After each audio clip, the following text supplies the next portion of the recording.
Hey guys, tonight we journey back to the burning sands beyond the Nile, into a kingdom that refused to disappear, no matter how many empires tried to swallow it.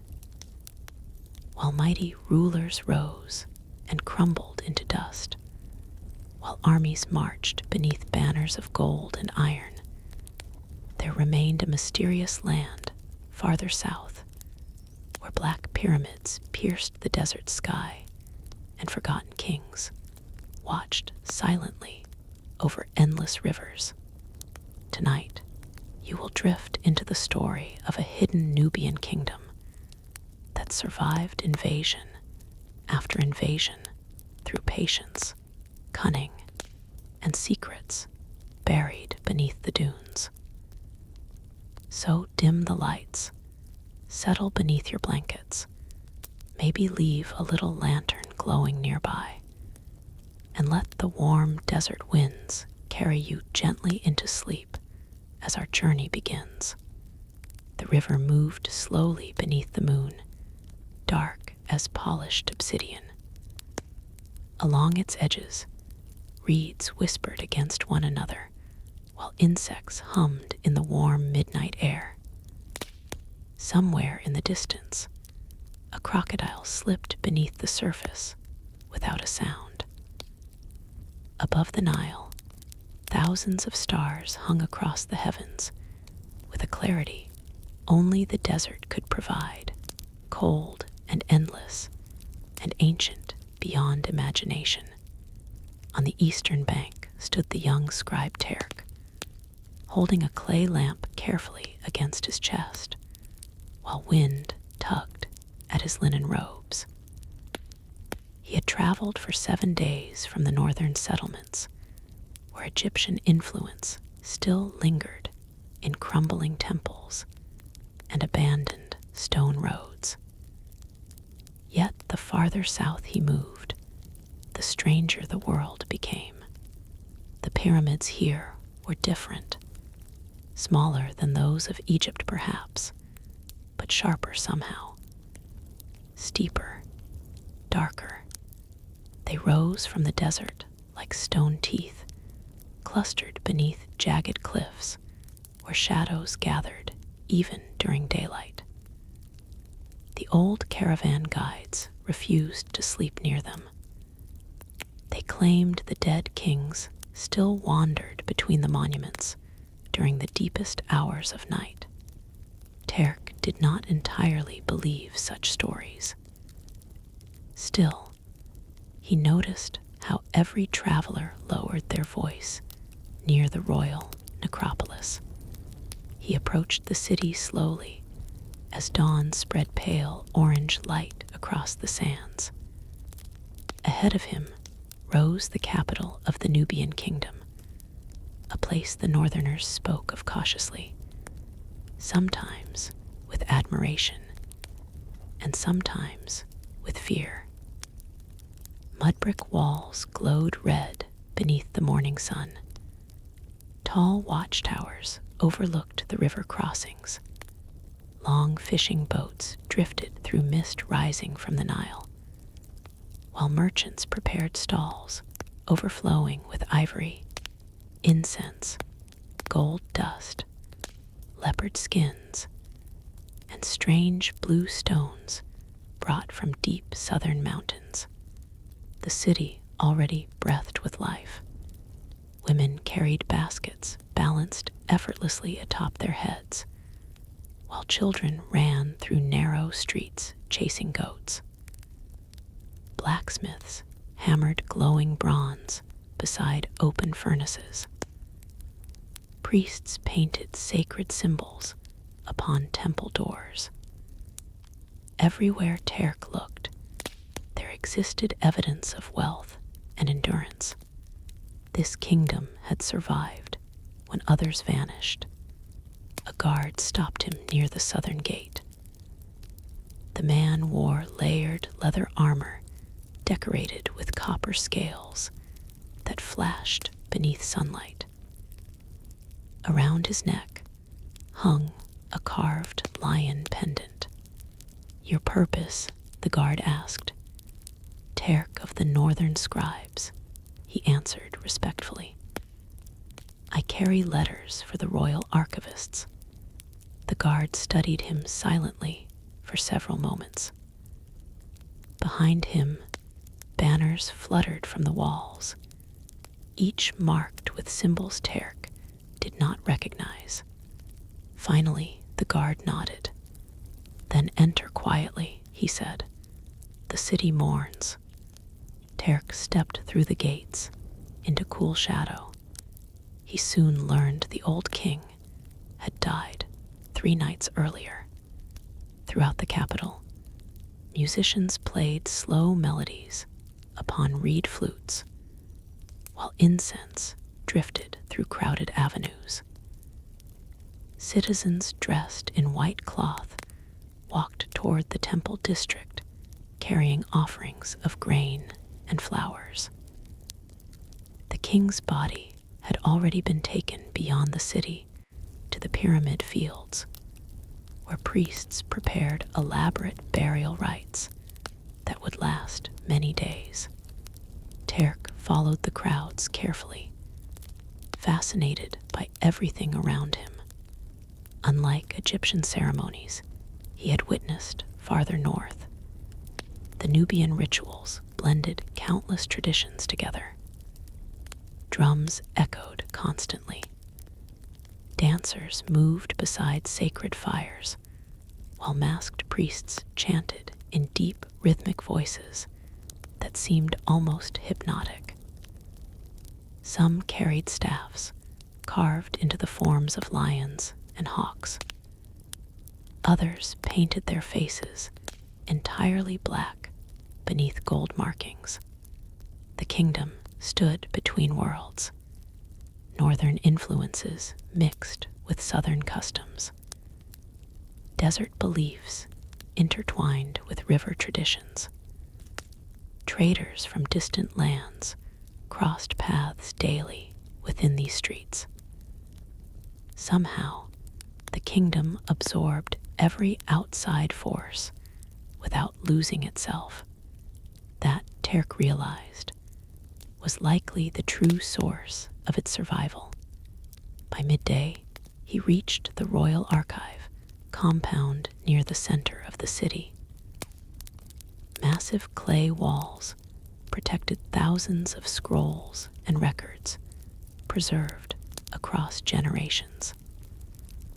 Inside shaded courtyards, scribes sat cross-legged copying histories onto fresh papyrus. An elderly archivist greeted him. The old man introduced himself as Menari. His beard had turned entirely silver, and his fingers bore dark ink stains that no amount of washing could remove. You arrived during difficult days, Menari said quietly, while leading Terk through narrow halls lined with scroll shelves. Kings die, rivals awaken, borders become uncertain. Terk handed him the sealed letters from northern governors. Menari barely glanced at them before sighing. The North always sends messages when weakness appears. You expect invasion? Terk asked. Menari stopped beside a window, overlooking the river. Always, far beyond the city walls, caravans crawled across distant sands like tiny insects. The old archivist watched them carefully. Egyptians came once, he said softly. Assyrians later. Others followed. Every empire believes the South can be controlled because they see gold mines and trade routes. But the desert protects those who understand it. He turned toward Terk. Empires march quickly. Nubia waits. That evening, Menari invited Terk to witness part of the royal funeral procession.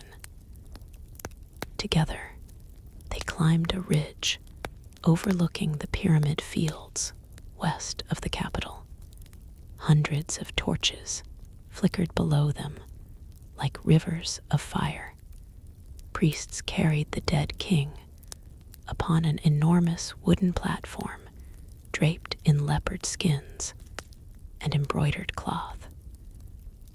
Soldiers marched beside the procession, holding long spears tipped with bronze.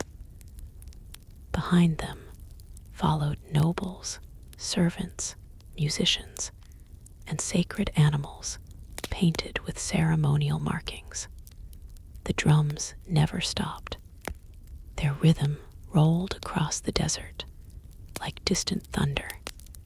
Terk watched in silence as the procession approached the unfinished pyramid prepared for the king's burial.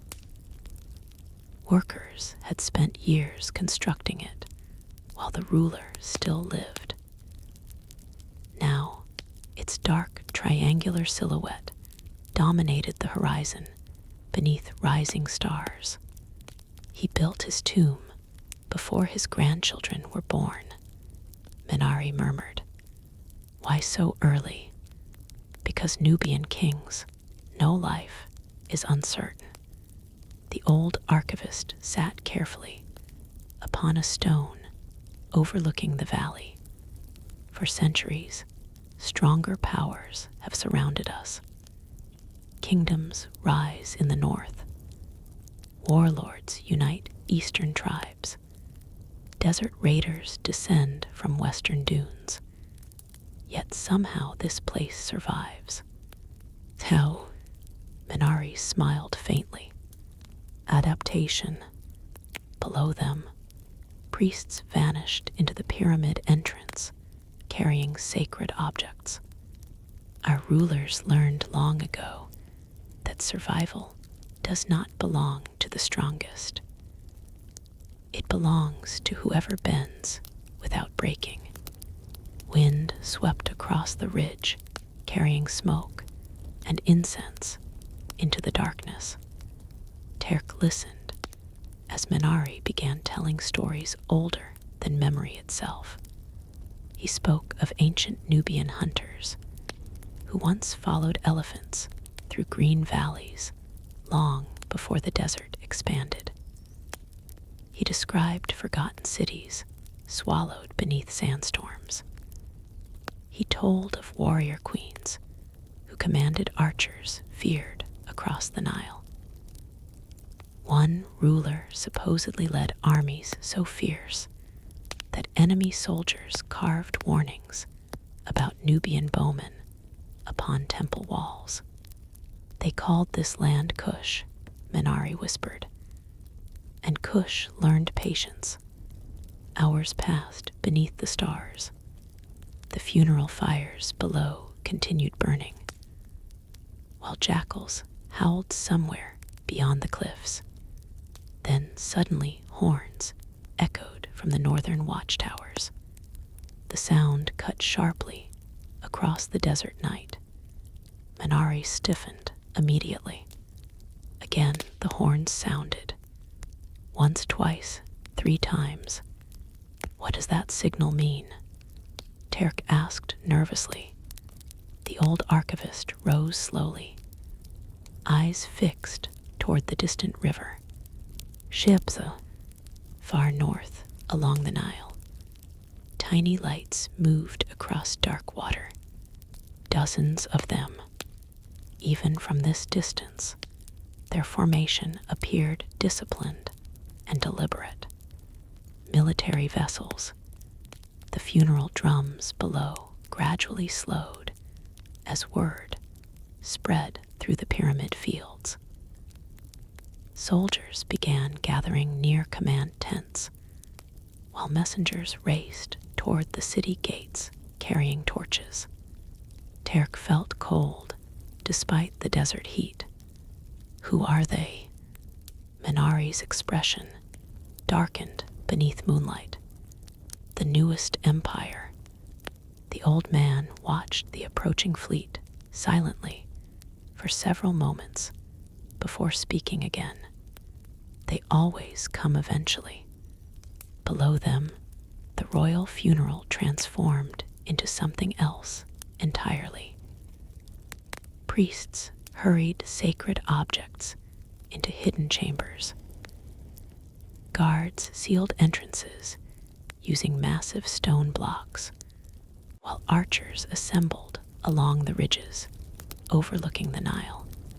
The dead king had not yet been buried completely, and already another threat approached from the north. Terk stared at the distant ships gliding steadily southward through darkness.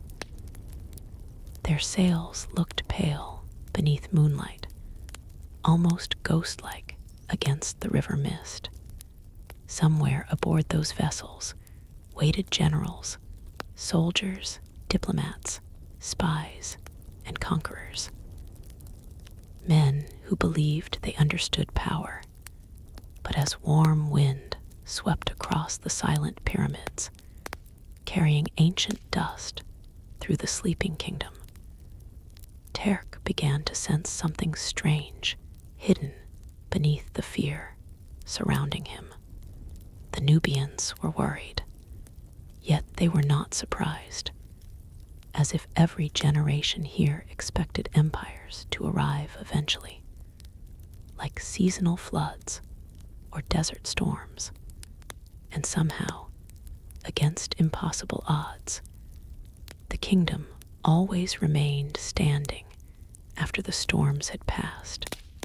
The horns continued echoing through the night, while the black pyramids watched silently beneath the stars. By sunrise, the northern ships had anchored several miles beyond the capital, remaining motionless upon the Nile like patient predators waiting for weakness. Thin morning fog drifted across the water, while fishermen avoided the river entirely, pulling their boats ashore in uneasy silence. The city no longer sounded like a place of mourning alone. Beneath the funeral chants and temple bells, another rhythm had appeared. Armor being fitted, spears distributed, horses prepared for scouting patrols along the desert roads. Terk awoke inside the archive compound after only a few hours of restless sleep. From the roof, he could see smoke rising from dozens of military fires outside the city walls. Messengers moved rapidly through the streets, carrying sealed tablets between commanders. Even merchants spoke in hushed voices now. The arrival of foreign ships had transformed the atmosphere overnight, like dark clouds gathering before a storm no one wished to name aloud. Minari found him watching the river from the rooftop. The old archivist carried 2 small cups filled with bitter herbal tea that smelled faintly of mint and smoke. His tired eyes suggested he had not slept at all. He handed 1 cup to Terk before leaning against the stone railing overlooking the city below. "The fleet belongs to the Western Emperor," Minari said quietly. His armies conquered 3 kingdoms within 10 years. Now he believes the Nile itself belongs to him. Terk stared toward the distant ships. "Will they attack immediately?" "Not at first," Minari replied. "Empires prefer surrender when possible. Conquest is expensive. Fear costs less." Far below them, soldiers marched through the streets in organized rows. Their shields were painted red and black, with symbols of lions and crescent moons. Young boys followed the columns excitedly until worried mothers pulled them back toward doorways. The entire city seemed suspended between preparation and uncertainty. As the sun climbed higher, drums sounded from the northern gate. Crowds gathered carefully along the main avenue leading toward the royal palace.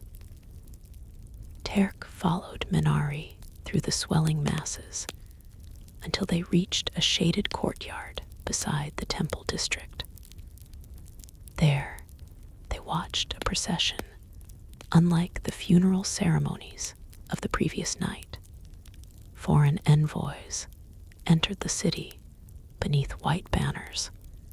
The delegation rode tall horses draped with embroidered cloth, while servants carried polished bronze chests behind them. Their leader wore layered armor covered in silver scales that reflected sunlight so brightly many citizens shielded their eyes. Around his neck hung a heavy chain displaying the seal of the Western Empire, a golden falcon gripping a sword. No one cheered. The Nubian crowds simply watched in silence as the envoys passed. That silence worries them more than shouting would, Minari whispered. The delegation disappeared into the palace complex, where negotiations would begin. Yet, throughout the city life continued cautiously onward. Bakers prepared bread. Potters shaped wet clay beside spinning wheels. Priests burned incense beneath towering statues of forgotten gods. Terk noticed how ordinary citizens carried themselves calmly despite the tension surrounding them. It was not bravery, exactly. It felt older than bravery, like people accustomed to surviving danger, so often that fear itself had become familiar. That afternoon, Minari led Terk beyond the crowded districts into older sections of the capital, rarely visited by outsiders. Narrow streets twisted between ancient mud brick buildings, whose foundations predated the current dynasty by centuries. Colorful fabrics hung overhead, blocking the harsh sunlight, while hidden courtyards overflowed with date palms and small fountains fed by underground channels. This city has died many times, Minari explained as they walked. Fires, floods, plagues, invasions. Yet every generation rebuilds atop the ruins left behind. He stopped beside a weathered stone wall, carved with faded symbols. Some foundations beneath us are older than memory itself. Terk traced the ancient markings carefully. Many resembled no language he recognized. Who built these? No one truly knows anymore. A warm wind carried desert sand through the alleyways, while distant temple drums echoed faintly across the city. Somewhere, nearby women sang softly while grinding grain. The ordinary sounds of survival continued even while foreign warships waited upon the river. Eventually, they reached a hidden courtyard surrounded by crumbling columns. At its center stood a dry fountain filled with wind-blown leaves. Several elderly men sat beneath shaded awnings, playing a strategy game involving carved stones upon a wooden board. Minari bowed respectfully to them. These men served 3 different kings, he told Terk quietly. They remember invasions others only read about. One of the elders gestured for them to sit. His face looked almost carved from leather after decades beneath desert sun. A deep scar crossed his left cheek from eye to jawline. "You are the northern scribe," the old soldier said. Terk nodded carefully. The elder studied him for several moments before speaking again. "You wish to understand why this kingdom survives?" "Yes." The old man moved one carved stone across the board slowly. "Because invaders misunderstand the desert." Another elder laughed softly beside him. "They arrive believing maps are enough." The scarred veteran pointed toward the southern horizon beyond the city walls. "Armies from the north depend upon rivers, roads, supply wagons, schedules. But south of here, the land obeys no empire. Wells disappear beneath sandstorms. Heat kills faster than arrows. Guides vanish during the night. Entire battalions wander into empty dunes and are never seen again. The desert becomes part of the army," Minari added quietly. The elders nodded. One described an invasion decades earlier, when foreign cavalry pursued retreating Nubian forces deep into the eastern wastes. For 6 days, the invaders chased shadows across endless sand, while hidden archers attacked from rocky ridges after sunset. By the time survivors reached the Nile again, fewer than 1/3 remained alive. "The desert chooses who belongs," the scarred elder murmured. As evening approached, the city grew louder again. Torches illuminated marketplaces, while musicians performed near temple steps to calm frightened citizens. Yet, beneath the music, Terk sensed growing unease spreading through the streets. Rumors moved faster than certainty. Some claimed the foreign emperor demanded tribute. Others whispered he intended to seize the gold mines farther south. No one knew the truth. Near sunset, palace horns sounded once more. The foreign envoys emerged from the royal compound, accompanied by Nubian guards. Their leader no longer appeared calm. Even from a distance, Terk noticed tension in the man's posture. He mounted his horse quickly, while servants hurried behind him, carrying unopened bronze chests. "They refused the gifts," Minari observed. The delegation rode back toward the river without ceremony. Crowds watched silently again from shaded streets and rooftops. Children stared wide-eyed at the glittering armor of the foreign soldiers, while older citizens remained expressionless. It felt less like witnessing diplomats depart, and more like observing scouts returning from dangerous territory. That night, the palace announced a gathering of nobles, commanders, priests, and scholars inside the Hall of Lions. Minari received permission to attend because of his role within the royal archives, and to Terk's surprise, he invited the young scribe along as assistant recorder. The Hall of Lions stood at the center of the palace complex, beneath enormous sandstone pillars carved into the shapes of seated beasts. Oil lamps filled the chamber with golden light, while incense smoke curled toward painted ceilings depicting ancient kings hunting lions beneath black suns.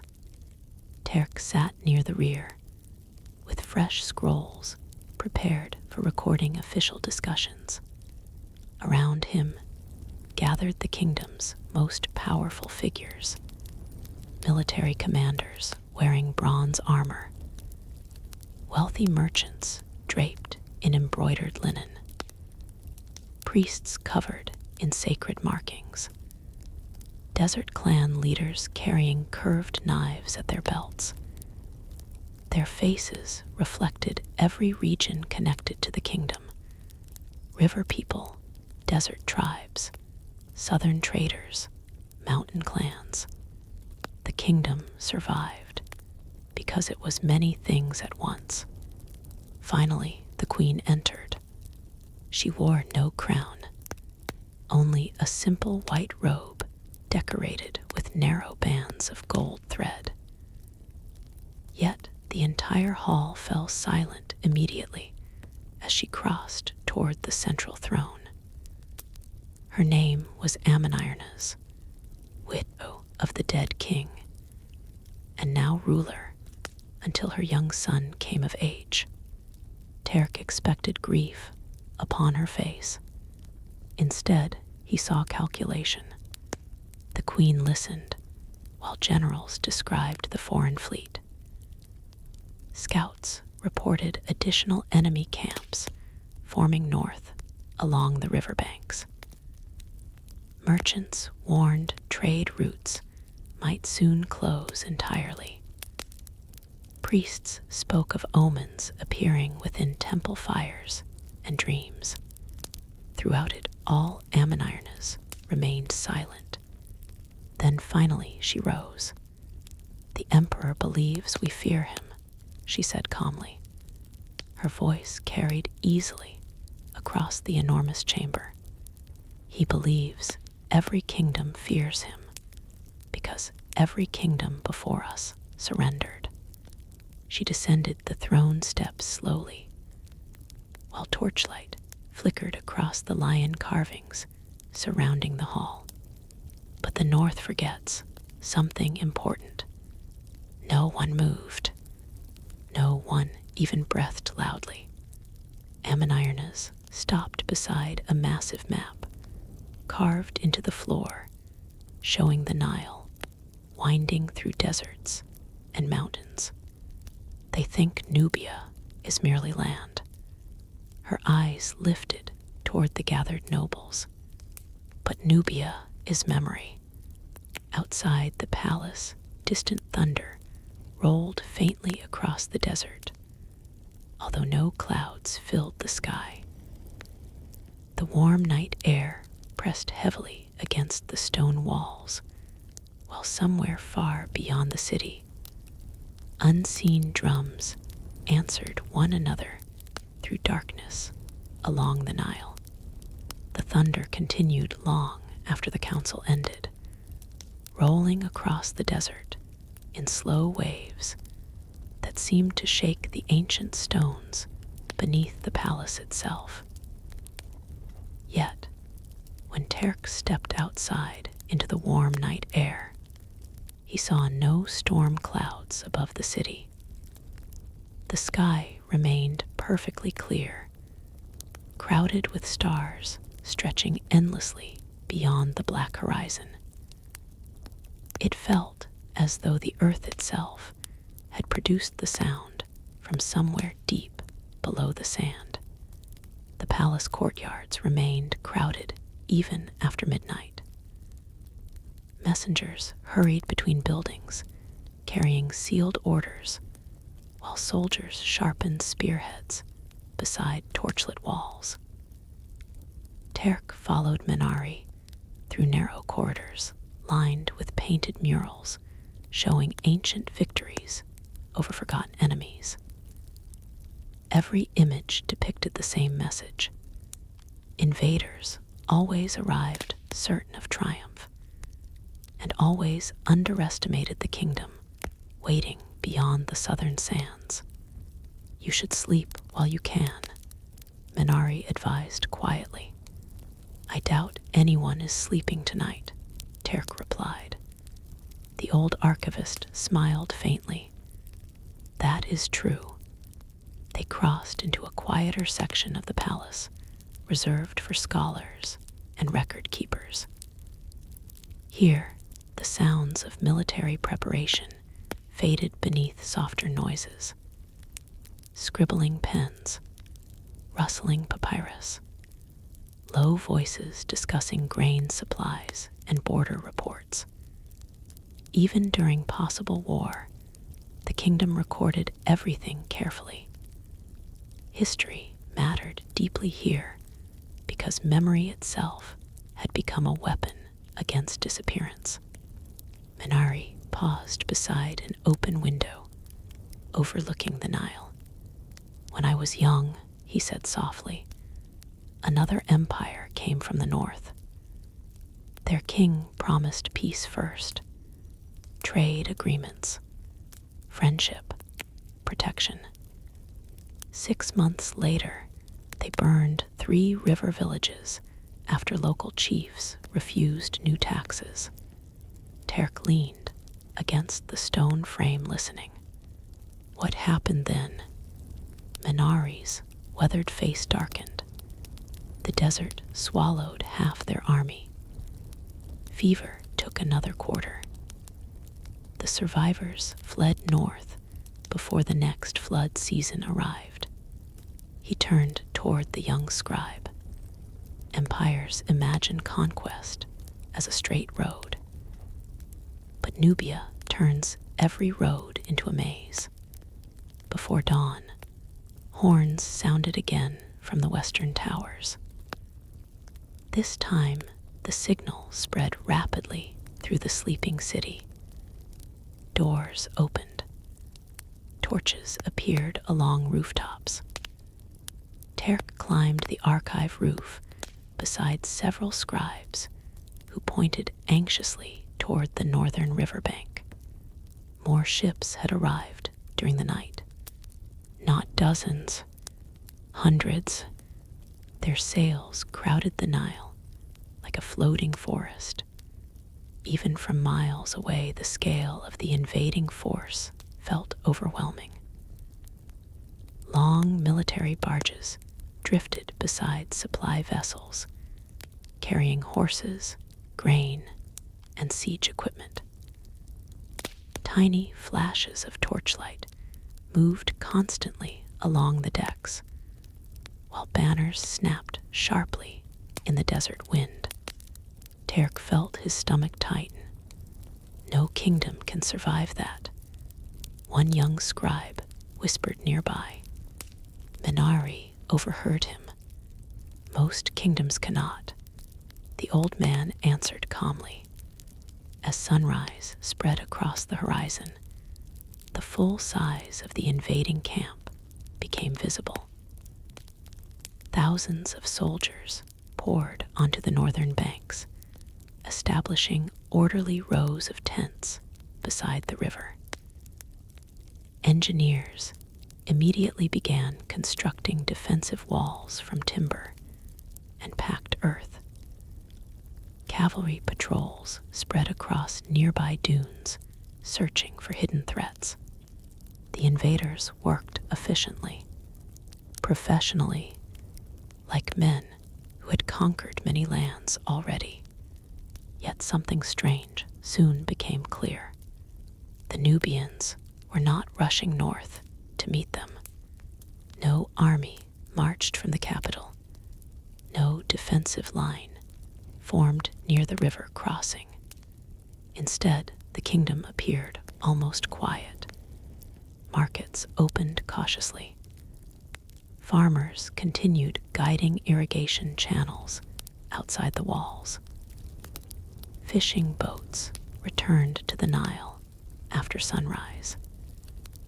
It was as though the city refused to react according to enemy expectations. By midday, confusion spread visibly through the northern camp. Terk observed everything from a watchtower beside Minari and several palace officials. Across the river, foreign commanders rode back and forth among their troops, while signal flags rose repeatedly above the camp. They had expected panic, perhaps immediate surrender. Instead, they faced unsettling calmness. "What are we waiting for?" Terk finally asked. Minari rested both hands upon the tower wall, for them to grow impatient. The old archivist pointed southward behind the capital. Far beyond the visible horizon stretched hundreds of miles of difficult territory. Dry valleys, hidden canyons, endless dunes, small fortresses carved into cliffs, tribal settlements loyal to the crown, secret wells known only to local guides. The farther north an empire remains, Minari explained, the stronger it feels. The farther south it travels, the weaker certainty becomes.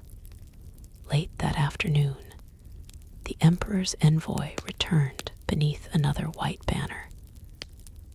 This time, he brought armed escorts numbering nearly 200 soldiers.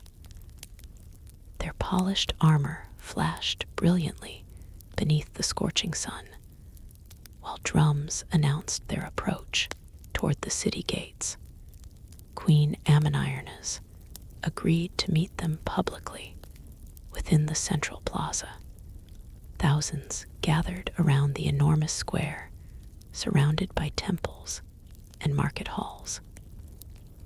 Terk stood beside the archive scribes near a shaded column, while Nubian soldiers lined the surrounding rooftops, holding bows across their knees. The foreign envoy entered confidently. He dismounted his horse before the queen's platform and bowed stiffly. "I bring the words of the emperor," he announced loudly. A translator repeated everything in the Nubian tongue. Although many citizens already understood northern languages through trade, the emperor offers peace and protection beneath his rule. Submit tribute, provide gold from the southern mines, and your kingdom may retain limited authority beneath imperial guidance. The plaza remained silent. Even birds seemed absent from the sky. Then the envoy continued. "Refusal will force necessary military action." The translator hesitated slightly before repeating the final sentence. Queen Ammonirnas descended the platform slowly until she stood only several paces from the envoy. Unlike the heavily armored foreigners surrounding them, she carried no visible weapon. "You speak often of force," she said calmly. The envoy straightened proudly.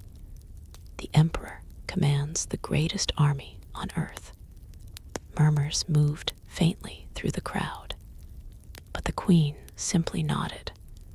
"So every empire claims." The envoy's jaw tightened. "Our emperor conquered lands far larger than yours." Ammonirnas glanced toward the towering black pyramids visible beyond the western cliffs. "And where are the kings who ruled those lands now?" The question lingered heavily in the hot afternoon air. The envoy offered no immediate answer. The queen stepped closer. "You threaten Nubia with destruction. Yet destruction visits all kingdoms eventually, even yours."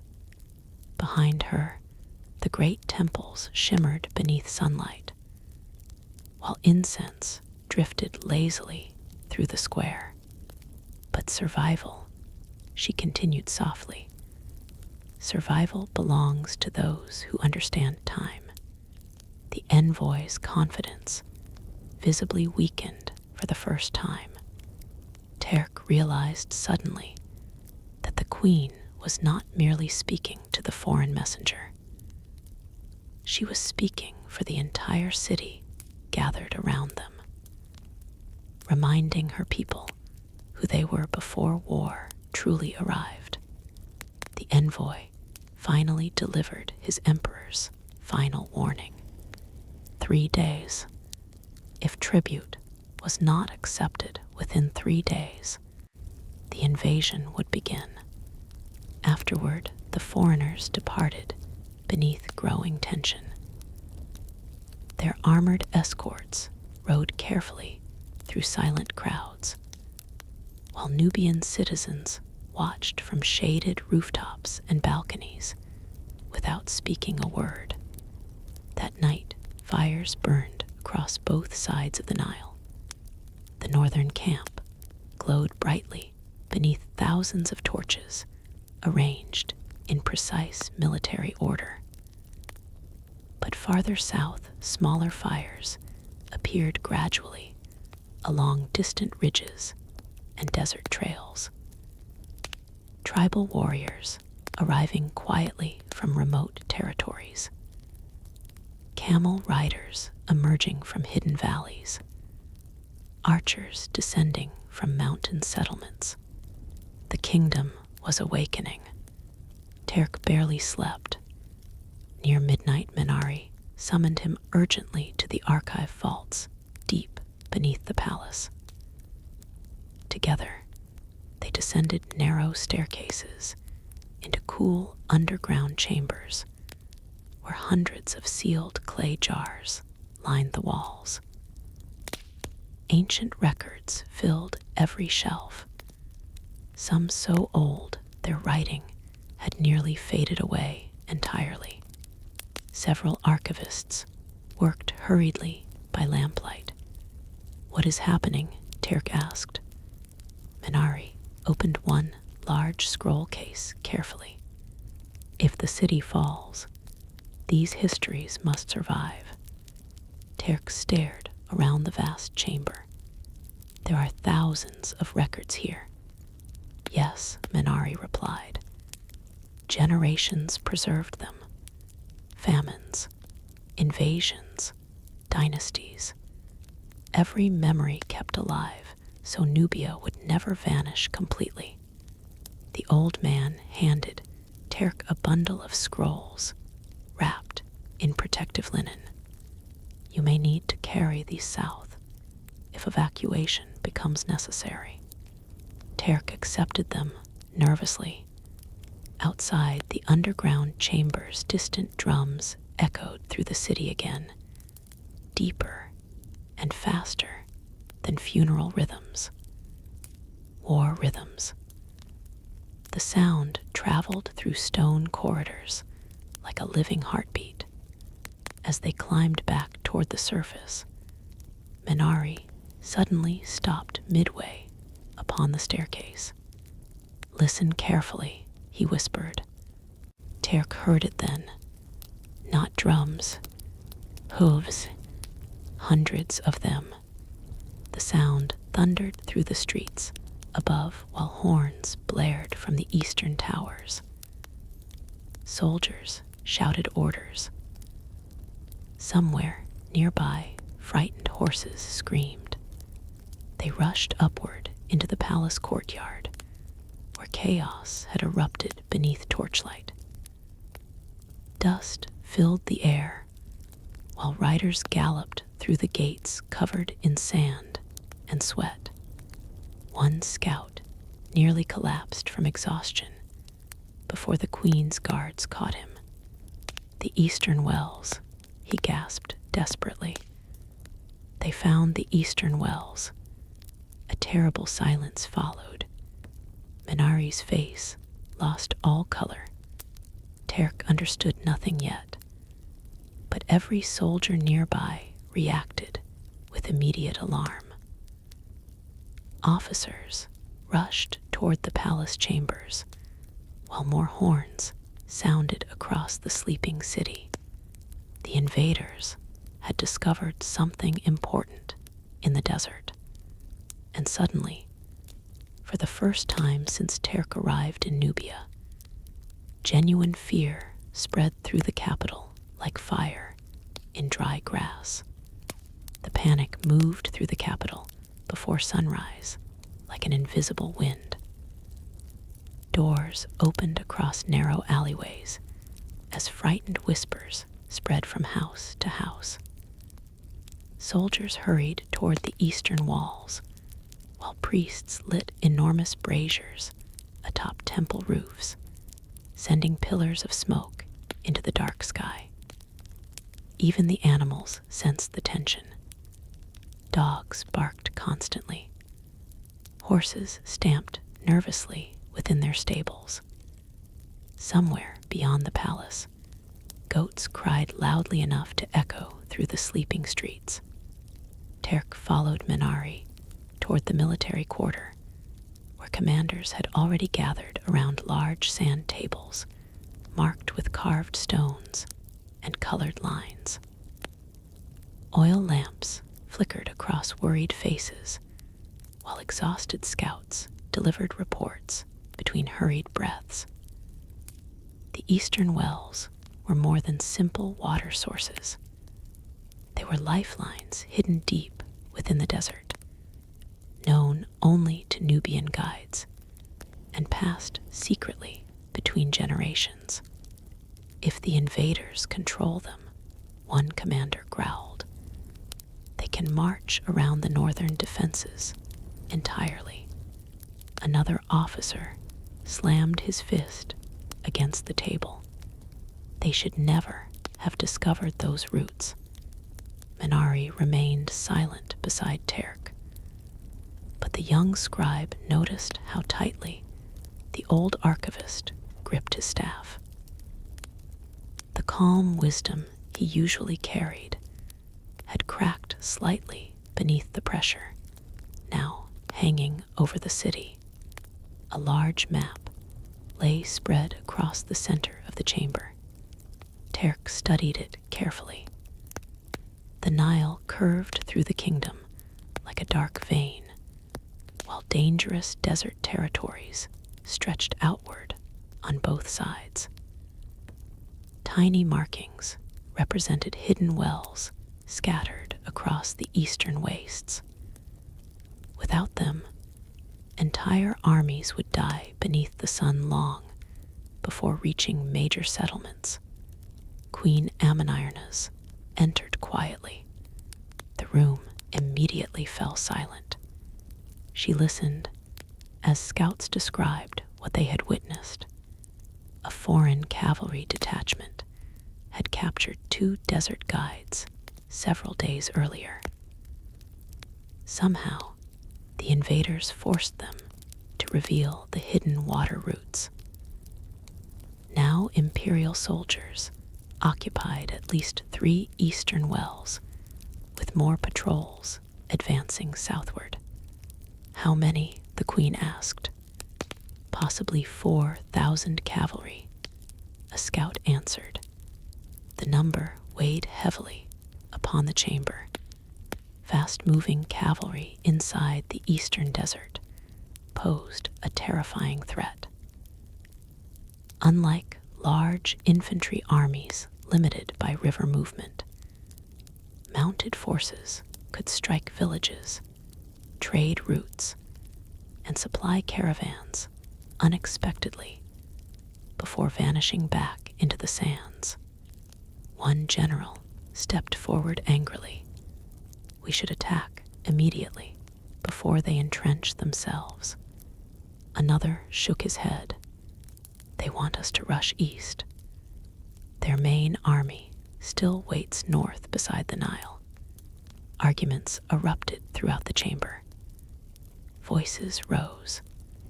Commanders pointed across maps, while servants refilled oil lamps trembling with nervous hands. Terk realized this was how kingdoms truly balanced upon the edge of survival, not through glorious battles alone, but through uncertainty. One wrong decision, one impatient reaction, one failure to understand enemy intentions. Finally, the queen raised her hand. Silence returned instantly. Send no large force east yet, she ordered calmly. Several generals looked stunned. But your majesty, the desert is already moving against them. The commanders exchanged confused glances. Ammonirnas stepped toward the map. They found the wells, yes, but they do not understand the territory surrounding them. Water alone does not guarantee survival. Her finger traced a long curved route through the eastern sands. Allow them to travel deeper. One older commander slowly nodded as realization spread across his face. They will stretch their supply lines. Exactly, the queen replied. Terk noticed something remarkable then. The Nubian leaders did not think like conquerors. They thought like survivors. Every conversation focused less upon defeating enemies directly and more upon exhausting them slowly, forcing the desert itself to become a battlefield impossible for outsiders to fully control. As dawn arrived, the city transformed completely. Archers occupied rooftops overlooking the river. Blacksmiths worked without pause, shaping arrowheads and repairing armor. Food stores were moved into underground vaults beneath the palace. Long lines formed beside public wells as citizens filled clay jars with water. Yet ordinary life still continued strangely alongside the preparations. Children still chased one another through side streets. Women still bargained loudly within marketplaces. Musicians still played soft melodies beside temple courtyards. The kingdom refused to surrender its normal rhythms to fear entirely. By midday, heat shimmered brutally across the sands beyond the eastern walls.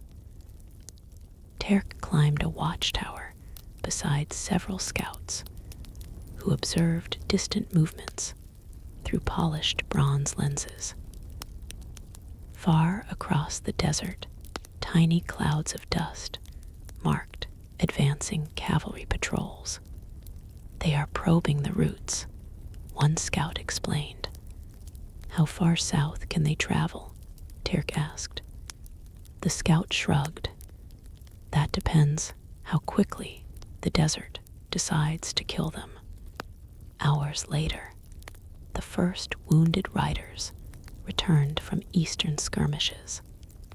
Their camels stumbled through the gates coated in sweat and sand, while healers rushed forward, carrying water and linen cloth. Terk watched silently as soldiers unloaded bodies wrapped in dark blankets. Some had died from arrows. Others showed terrible burns from the desert heat itself. One surviving rider collapsed beside the gate. They travel in iron armor, he gasped weakly. The sun cooks them alive by midday. Another scout described foreign horses, panicking during sudden sandstorms that appeared without warning across narrow valleys. Entire cavalry formations became separated in the chaos, while hidden Nubian archers attacked isolated groups from rocky ridges before disappearing again. The desert was fighting already, not with loyalty, not with strategy, simply through its unforgiving nature. That evening, Menari brought Terk beyond the western cliffs, overlooking the pyramid fields. The old archivist seemed exhausted now, moving slower than before while warm wind tugged at his robes. "You wish to understand Nubia," he said quietly. Below them, black pyramids stretched endlessly beneath the setting sun. Our kings built tombs not because they expected immortality, but because they understood impermanence. The golden light painted long shadows across the desert. Empires believe strength lasts forever. That belief blinds them. Terk studied the silent monuments. These pyramids are smaller than those of Egypt. Minari smiled faintly. Yes, because Nubia learned something Egypt did not. What? That survival matters more than grandeur. For a while, they stood silently listening to distant drums from the city below. Smoke drifted upward from military camps outside the walls, while far north, the foreign fleet remained visible upon the river, like dark insects clustered against the Nile. Then Minari pointed toward one particular pyramid, half buried beneath sand. A queen lies there, who fought invaders 70 years ago.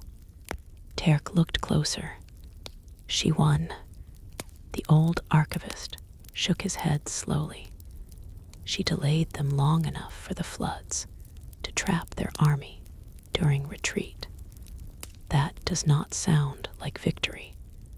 In Nubia, Minari said softly, survival becomes victory eventually. Night descended quickly afterward. Torches illuminated the city, while scouts continued arriving from the eastern desert with conflicting reports. Some claimed the invaders advanced successfully between the wells. Others described growing confusion among enemy patrols as guides disappeared during the night. Inside the palace, tension deepened further when merchants reported another troubling development. Several northern tribes along the border had declared loyalty to the empire. "They smell opportunity," one noble spat angrily. "Traitors." But Queen Ammonirnas remained calm, or frightened people choosing the stronger side. The distinction mattered. Terk realized the queen understood fear better than most rulers likely did. She never dismissed it, never mocked it. Instead, she treated fear like another force needing careful management, no different from drought or floodwaters. Near midnight, a strange event spread through the capital. The temple priests announced the appearance of a blood moon. Citizens crowded rooftops and courtyards, staring upward at the dark red glow spreading slowly across the sky. The moon looked enormous above the pyramids, stained crimson like fresh paint upon stone.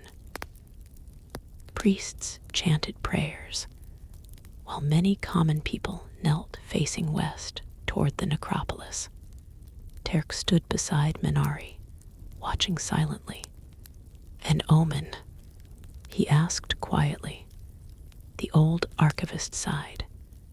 "Every generation finds omens before war."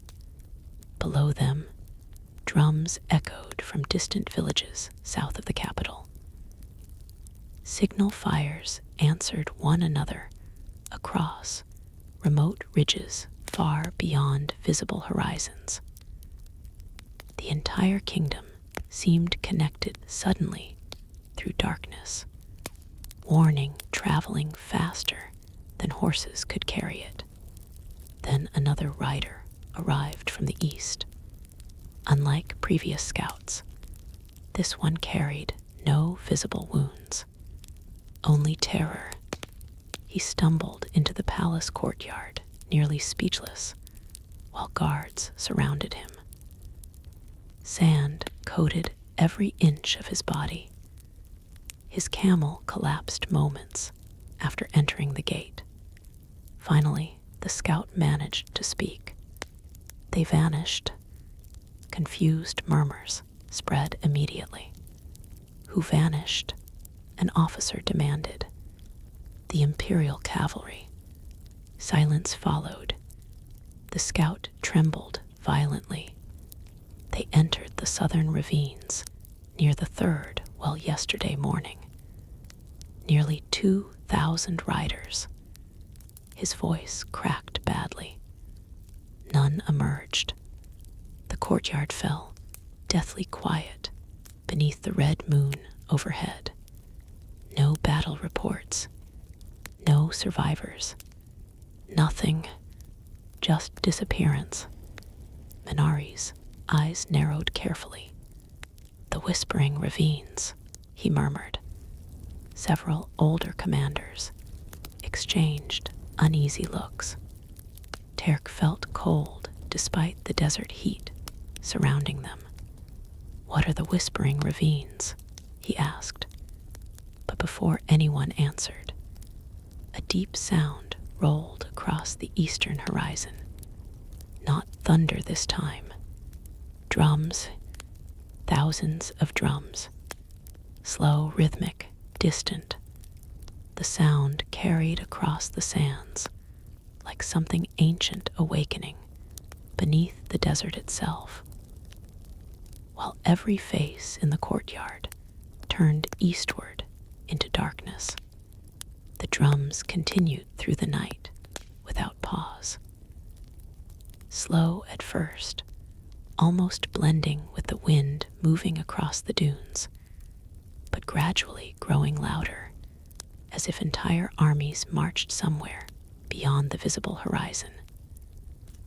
Citizens crowded rooftops, listening nervously, while temple fires flickered beneath the blood-red moon. No one in the capital seemed able to decide whether the sound brought hope or dread. Terk remained beside Minari, within the palace courtyard, long after most officials departed. The exhausted scout who reported the vanished cavalry had been taken inside for water and treatment. Yet his words still hung heavily over everyone present. 2,000 Imperial riders gone. Not defeated, not retreating, simply erased by the eastern desert. What are the whispering ravines? Terk finally asked again. Minari stared toward the dark eastern horizon before answering. A place even Nubians avoid after sunset. The old archivist motioned for Terk to follow him through the quieter sections of the palace grounds. Oil lamps swayed gently beside narrow walkways lined with date palms, while distant soldiers changed guard atop the walls. Everywhere, the kingdom remained awake, listening to the strange drums echoing through the darkness. When I was young, Minari began softly. Caravan traders told stories about voices hidden inside those ravines. Travelers claimed the cliffs whispered during sandstorms. Some believed spirits lived there. Others blamed strange winds. You do not believe that. Minari shrugged slightly. I believe deserts create fear, easily. They entered a small archive chamber beneath the western tower, where ancient maps covered the walls from floor to ceiling. Many had faded badly with age. Rivers no longer existed upon some of them. Entire cities appeared that history had forgotten. Minari lit another lamp and pointed toward a jagged region east of the Nile. The whispering ravines stretch for miles underground. Narrow canyons, hidden caves, dead ends everywhere. Terk studied the markings carefully. Easy to become trapped. Yes, Minari replied. Especially for outsiders unfamiliar with the routes. The drums outside deepened suddenly, vibrating faintly through the stone floor beneath them.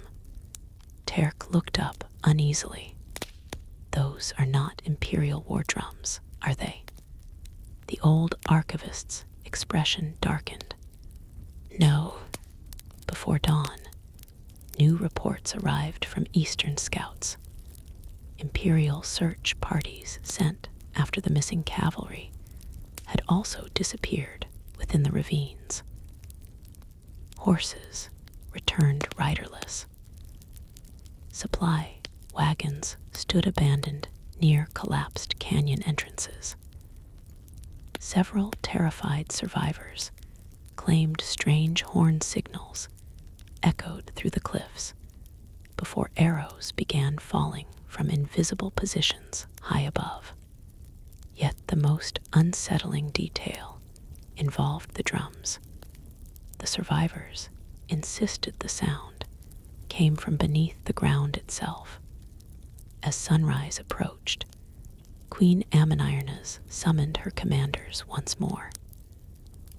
Terk sat near the rear of the Hall of Lions, recording discussions onto fresh papyrus, while torchlight danced across the carved stone beasts surrounding the chamber. The mood had changed completely. Yesterday, the generals debated defense strategies. Now uncertainty spread among them like poison. One officer insisted hidden tribal warriors ambushed the imperial cavalry inside the ravines. Another believed earthquakes triggered massive rock slides that buried entire formations alive. A third quietly suggested supernatural forces protected the eastern desert. The queen listened patiently to every theory. Then she asked a simple question.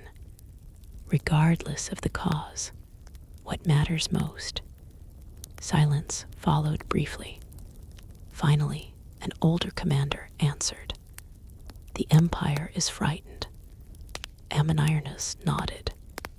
Fear weakens discipline faster than hunger.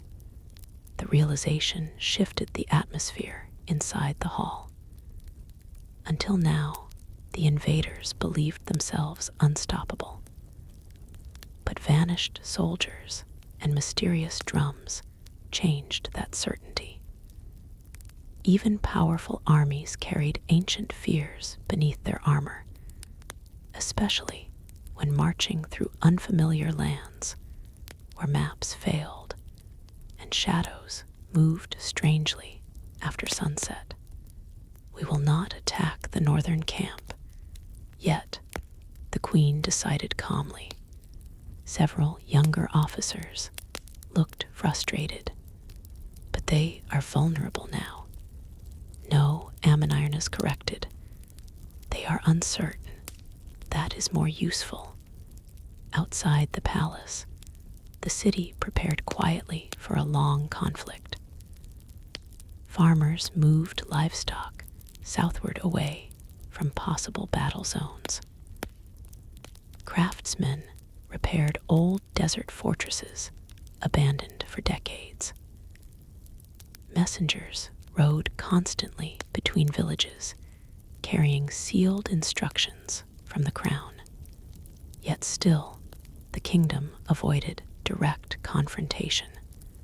Terk struggled to understand the strategy fully. Later that afternoon, he climbed the western cliffs again, beside Minari, overlooking the Nile Valley below. The foreign camp stretched enormously along the northern bank, but visible changes had appeared overnight. Defensive walls grew taller. Patrols moved more cautiously. Fires burned constantly, even during daylight hours. They are afraid of the dark now, Minari observed. Terk watched Imperial soldiers forming tighter groups near the river. Can fear truly defeat such a large army? The old archivist smiled sadly. Not immediately, but fear exhausts people, makes them suspicious, makes commanders impatient. Far below them, caravans continued arriving from southern territories, bringing grain, arrows, and fresh camels into the capital. The kingdom's supply routes remained active because the invaders still controlled only the northern river crossings.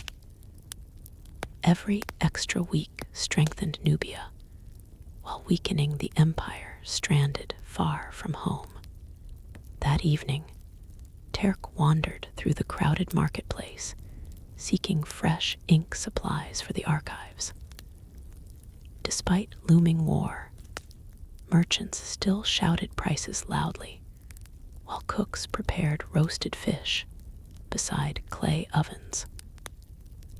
Children ran between fabric stalls laughing as musicians played drums beneath hanging lanterns. Life persisted stubbornly. Near one spice stall, Terk overheard travelers discussing the vanished cavalry in frightened whispers. They say the cliffs swallowed them. No, another replied nervously. My cousin heard desert tribes dragged the soldiers underground. An elderly woman nearby shook her head slowly. The ravines belonged to older kings before Kush existed. The dead guard those places. Rumors multiplied faster each hour. By sunset, even the imperial camp across the river appeared quieter than before. No music drifted from their fires anymore. No loud celebrations echoed across the water. The invasion had entered unfamiliar territory where certainty no longer protected morale. Then, just after darkness fell, another alarming report arrived. Imperial soldiers abandoned 2 eastern wells during the night. Scouts discovered the positions deserted except for scattered supplies and dead horses left behind in panic. No battle signs appeared nearby. No attackers remained. Only strange symbols painted across canyon walls using red pigment. What symbols? Terk asked when the report reached the archives. The scout hesitated. Old markings, pre-kingdom symbols. Minari stiffened immediately. Are you certain? The scout nodded nervously. Several archivists exchanged worried glances. Terk noticed genuine unease spreading through even the oldest scholars now. Whatever those symbols represented, they disturbed people who rarely showed fear openly. Late that night, Minari finally explained part of the truth. Long before the current Nubian dynasties, scattered desert cultures ruled regions east of the Nile. Little survived from them, except ruins hidden beneath dunes and fragments of strange symbols carved into canyon walls. Many ancient settlements vanished mysteriously during centuries of drought and migration, but some stories remained. Minari admitted quietly. They sat within the archive roof garden, beneath flickering lanterns, while warm wind carried distant drumbeats across the city. What stories? The old archivist lowered his voice. That certain ravines became sacred burial grounds protected by warrior cults. Outsiders who entered without permission never returned. Terk frowned. You think those cults still exist? Minari stared toward the eastern darkness. I think deserts preserve secrets longer than cities do. Hours passed slowly afterward. The blood moon faded gradually back toward its normal pale color, while tension deepened throughout the capital. Soldiers rotated constantly along the walls. Temple bells rang every hour until dawn. Somewhere beneath the city, priests performed hidden ceremonies, asking ancient gods for protection. Then, just before sunrise, the Empire finally acted. Horn blasts erupted from the northern camp.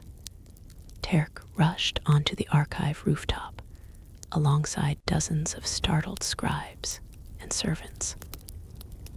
Across the Nile, massive movement unfolded rapidly beneath gray morning light. Imperial infantry assembled into long marching columns, while engineers dismantled sections of the camp fortifications. They are advancing, someone whispered. Thousands of soldiers began crossing temporary bridges toward the southern bank. Cavalry units formed protective lines around heavy siege equipment, while banners snapped sharply in the morning wind. The invasion had truly begun, but something appeared wrong almost immediately. The imperial formations moved slowly, uneasily, as though every soldier expected hidden attacks from the surrounding desert. Even from miles away, Terk sensed tension infecting the army.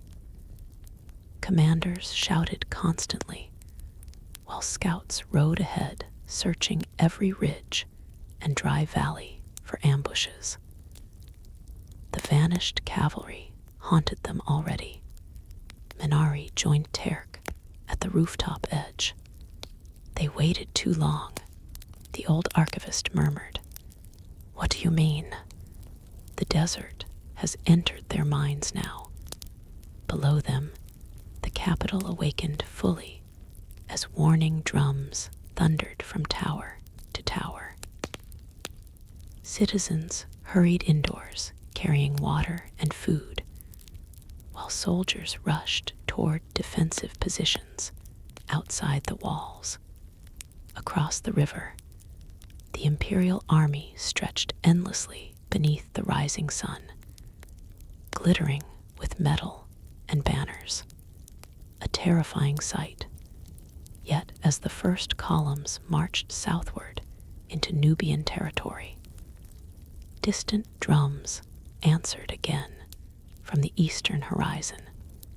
Thousands of them, closer now, and for the first time since the invasion began. Several imperial formations visibly hesitated before continuing forward into the waiting desert. The imperial army crossed the Nile beneath a blazing sun that turned every shield and spearhead into flashes of white fire. From the rooftops of the capital, Terk watched the endless columns winding slowly across temporary bridges, while dust clouds rose behind thousands of marching feet. The sight should have inspired hopelessness. No kingdom of mud brick walls and desert tribes ought to withstand such a force. Yet the city did not surrender to panic. Temple bells rang steadily through the streets, while Nubian soldiers prepared positions along the southern ridges overlooking the river crossings. Women carried baskets of arrows to waiting archers. Young boys hauled water jars toward defensive towers. Everywhere, the capital moved with grim discipline rather than chaos. They expected us to attack immediately, Minari explained, beside the rooftop railing. Why does that matter? Because every empire understands ordinary wars. The old archivist pointed toward the advancing formations. They know how to crush rebellions, storm cities, win battles. But uncertainty forces armies to waste strength preparing for dangers they cannot see. Below them, the imperial commanders moved cautiously despite their overwhelming numbers. Scouts rode constantly ahead of the main columns, checking ravines, cliffs, and abandoned settlements before allowing infantry to continue. Engineers stopped repeatedly to examine narrow roads for traps. Hours passed. The army advanced only a few miles. By midday, heat shimmered across the desert with brutal intensity. Imperial soldiers wrapped cloth over their mouths, while horses struggled beneath heavy armor. Several wagons already stood abandoned beside the river after wheels cracked upon rocky ground. Terk noticed something else as well. The Nubians rarely appeared openly. Instead, distant figures occasionally emerged upon ridges far ahead of the army, watching silently before disappearing again into the dunes. Sometimes horns echoed faintly from unseen valleys. Other times, signal fires flickered briefly upon remote cliffs. The desert itself seemed alive with hidden observers. That afternoon, Queen Ammonirnas ordered most civilians away from the northern districts closest to the expected invasion route. Families moved south carrying blankets, cooking tools, and livestock, while priests guided sacred statues deeper into the city temples for protection. Still no major battle began. The imperial commanders clearly wanted one. Their cavalry probed constantly toward the capital, searching for weaknesses. Several times, heavily armored units advanced aggressively toward outer villages, only to discover them completely abandoned, except for empty wells and silent houses. They are chasing ghosts, Minari said quietly.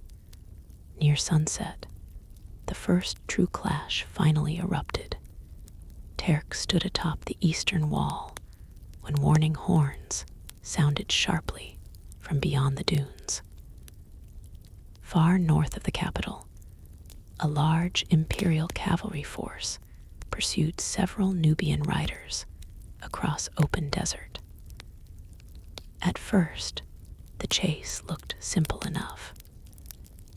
The lightly armed Nubians appeared hopelessly outmatched against disciplined imperial horsemen. Then the sandstorm arrived. It rose suddenly from the east like a towering wall, swallowing the horizon. Wind screamed across the dunes, while visibility vanished beneath clouds of burning sand. Even from miles away, Terk heard frightened horses shrieking within the storm. The Nubian riders disappeared immediately. The Imperial cavalry did not. For nearly an hour, the storm raged beneath darkening skies.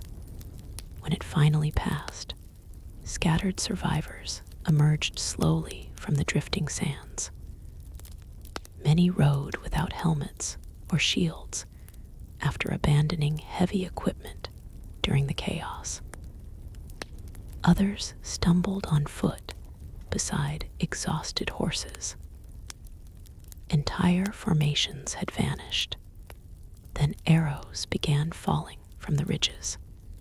Tiny figures appeared briefly among the rocks, firing volleys into the confused survivors before disappearing again. Imperial soldiers attempted pursuit, but their horses collapsed quickly in the deep sand, while the Nubian raiders moved effortlessly across hidden paths. "It is not war," Terk whispered while watching the disaster unfold. Minari nodded grimly. "It is exhaustion." By nightfall, the surviving cavalry retreated toward the main Imperial camp, carrying dozens of wounded. Fires burned across the desert, where abandoned wagons and dead horses lay scattered beneath the stars. Inside the capital, however, no celebration erupted. The Nubians treated every small success carefully, almost cautiously, as though understanding how quickly fortune could change. Soldiers repaired bows quietly. Scouts continued riding through darkness. Priests maintained constant rituals within the temples. The kingdom fought like people, expecting a long struggle. Later that evening, Terk accompanied Minari into the underground archive vaults once more. Several scribes worked by lamplight, copying older records onto fresh papyrus in case fire or flooding destroyed the originals during war. "You preserve history even now?" Terk asked. Minari looked almost surprised by the question. "Especially now." The old archivist opened a cracked scroll container carefully. "Empires conquer more than land. They erase memory, burn languages, replace stories. If Nubia survives physically but forgets itself, then defeat still wins eventually." Terk considered those words, while distant drums echoed faintly through the stone corridors overhead. For the first time, he truly understood why the archives mattered so deeply. The kingdom defended not only territory, but identity itself. Near midnight, another scout returned from the eastern ravines, carrying disturbing news. Imperial troops searching for the vanished cavalry had discovered enormous underground tunnels hidden beneath collapsed canyon walls. Some tunnels stretched for miles beneath the desert, connecting forgotten chambers carved by ancient civilizations long before current kingdoms existed. "Were people living there?" one officer asked. The scout hesitated nervously. "We found signs of recent fires." Silence followed. No one knew what to make of such reports anymore. The eastern desert increasingly felt less like territory and more like some enormous living labyrinth hiding remnants of forgotten worlds beneath the sand. Minari studied the scout carefully. "Did you hear the drums?" The man swallowed hard. "Yes." "Where did they come from?" The scout's face paled visibly. Everywhere, the next morning brought worse news for the Empire. Supply barges traveling south along the Nile had disappeared overnight. Not destroyed, gone. Imperial commanders searching the river discovered broken ropes drifting near hidden channels west of the main current. Somehow, entire shipments of grain, arrows, and medical supplies vanished without witnesses. River clans, Minari guessed. The old archivist seemed almost impressed. Some families note channels and marshes outsiders never notice. Without reliable supplies, the imperial advance slowed further. Soldiers already weakened by heat and fear now faced shortages as well. Yet, despite mounting difficulties, the emperor's generals remained determined to force a decisive confrontation before morale collapsed entirely. By midday, large infantry formations finally approached the outer defensive ridges north of the capital. The Nubians waited there openly for the first time. Terk climbed the western watchtower, where archers crowded along the walls, studying the battlefield below. Across the rocky ridges, Nubian defenders stood in disciplined lines, holding tall shields decorated with painted lions and crescent moons. Drums echoed steadily between the cliffs, while banners snapped above the formations. Compared to the imperial army, the defenders looked terribly small, but they occupied higher ground, and behind them stretched miles of broken ravines, narrow canyons, and hidden desert paths impossible for large armies to navigate quickly. The battle began with arrows. Imperial archers advanced in dense formations, unleashing black clouds of missiles toward the ridges. Nubian defenders answered immediately from elevated positions, while hidden slingers emerged among the rocks, hurling stones into the advancing infantry. The sound became overwhelming. Drums, horns, shouting, metal striking shields. Terk watched soldiers fall beneath the scorching sun, while dust clouds swallowed entire sections of the battlefield. Yet, even during direct combat, the Nubians avoided committing fully. Whenever imperial troops pushed forward aggressively, the defenders withdrew carefully toward secondary ridges prepared farther south. They are giving ground deliberately, Terk realized. Yes, Minari replied beside him. The old archivist never removed his eyes from the battlefield. Every mile south weakens the empire further. As afternoon heat intensified, imperial casualties increased rapidly. Heavy armor trapped unbearable warmth, while water carriers struggled reaching front lines across the rocky terrain. Nubian fighters, meanwhile, moved between shaded ravines and hidden wells known only to locals. Then something unexpected happened. The wind changed. At first, only small gusts swept across the battlefield, carrying loose sand into the imperial formations. But gradually, stronger currents followed, swirling through the valleys in strange patterns. Nubian drums deepened instantly. Defenders began retreating faster now, almost urgently, toward the southern ridges.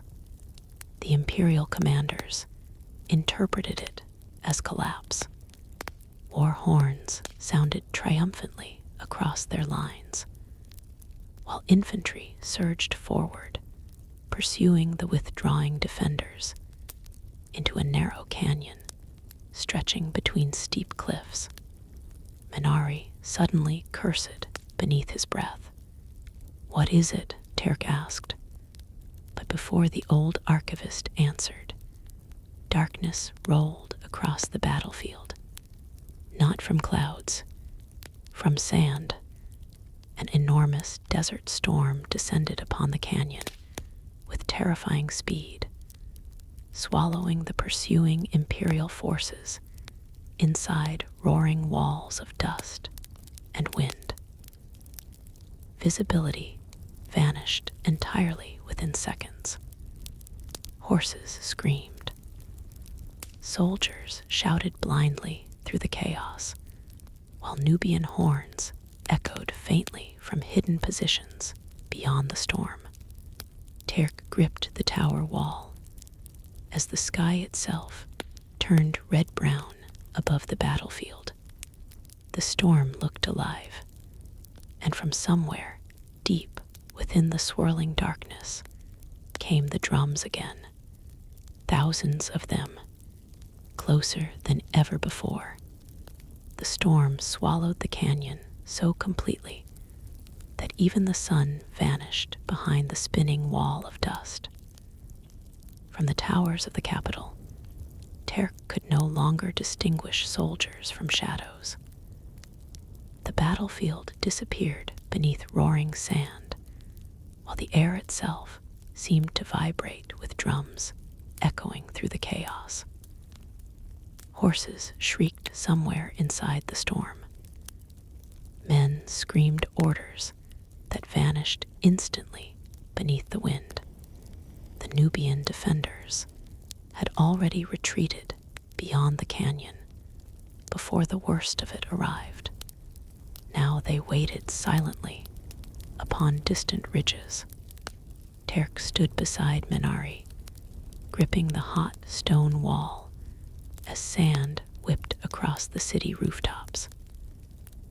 Citizens covered their faces with cloth, while guards struggled to keep torches burning along the towers. Even inside the capital, the storm felt fierce enough to strip skin from bone. Yet the drums continued, slow, relentless, almost ceremonial. How can they hear anything inside that? Terk shouted above the wind. Minari narrowed his eyes toward the hidden battlefield. "They are not listening," he replied. "They are panicking." Below them, Imperial formations outside the canyon descended into confusion. Officers attempted reorganizing reserve units, while scouts rode frantically between commanders carrying contradictory reports. Some believed the trapped troops were retreating successfully. Others claimed entire divisions had become separated within the storm. No one knew the truth. Hours passed beneath darkened skies. The desert transformed into something ancient and hostile beyond human control. Sand coated every surface inside the capital. Water jars toppled from market stalls. Palm trees bent violently in the wind, while temple bells rang wildly against their chains. Still, the Nubians remained calm, not relaxed, not unworried, but prepared. They knew this storm was coming. Terk realized suddenly. Minari gave a small nod. Desert people read the wind differently. As evening approached, the storm finally weakened enough for shapes to emerge from the canyon. At first, Terk thought the movement belonged to advancing Imperial troops. Then he understood. They were survivors fleeing. Hundreds stumbled from the ravine covered in dust and blood. Many carried no shields or helmets. Others supported wounded comrades, while horses wandered riderless behind them. Entire formations had shattered inside the storm after visibility disappeared completely, and the attacks had continued throughout. Imperial survivors described arrows emerging from the dust itself, horn signals echoing from invisible cliffs, rocks crashing down from hidden ledges above narrow passages. Several officers insisted enemy fighters moved through the storm like ghosts, while Imperial soldiers blinded themselves, simply trying to breathe. The canyon became a trap. By sunset, the surviving troops retreated northward in disorder, while Nubian scouts harassed them constantly from distant ridges. No large counterattack followed. The defenders merely watched the exhausted enemy withdraw back toward temporary camps along the Nile. Terk expected celebration within the capital that night. Instead, he found silence. Citizens moved carefully through sand-covered streets, while healers tended wounded defenders brought back from the ridges. Funeral fires already burned near the western necropolis for Nubian soldiers killed during the fighting. Victory carried sorrow here as naturally as breathing. Minari led Terk toward the temple district after darkness fell. The storm clouds had cleared completely now, revealing sharp stars above the black pyramids beyond the cliffs. Yet fine dust still drifted through the warm air like smoke from invisible fires. "You are disappointed," Minari observed quietly. Terk looked confused. "Why would I be disappointed?" "Because the empire still stands." The young scribe hesitated before answering. "I thought after today, perhaps the invaders would retreat." Minari stopped beside a stone fountain, half filled with sand. "Empires do not retreat quickly. Pride traps them long after wisdom disappears." Temple drums echoed softly from somewhere deeper within the city. The emperor's generals now face humiliation if they withdraw north. So they continue forward, even while the desert slowly destroys them. They entered a courtyard where priests burned incense beneath towering statues painted gold and blue. Citizens knelt nearby, offering bread, flowers, and carved charms for protection. Children slept against their mothers, while old veterans sharpened knives beside the sacred fires. War had become part of ordinary life already. A priest approached Minari, carrying a small oil lamp. "The queen requests your presence," he said quietly. Moments later, they entered the palace council chamber once again. This time, exhaustion hung over everyone present. Commanders wore dusty armor stained with sweat. Several scouts received treatment for wounds while still delivering reports. Yet, despite fatigue, cautious optimism had begun replacing fear inside the hall. Imperial casualties from the canyon storm were severe. Supply shortages worsened hourly, and most importantly, morale inside the invading army continued collapsing beneath superstition and uncertainty. They believe the desert itself fights for us now, one Nubian officer reported. Several commanders laughed darkly, but Queen Ammonirna's remained serious.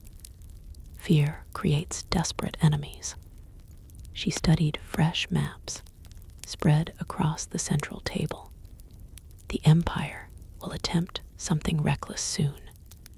Terk noticed how carefully she chose every word. Unlike many rulers, the Queen never underestimated weakened opponents.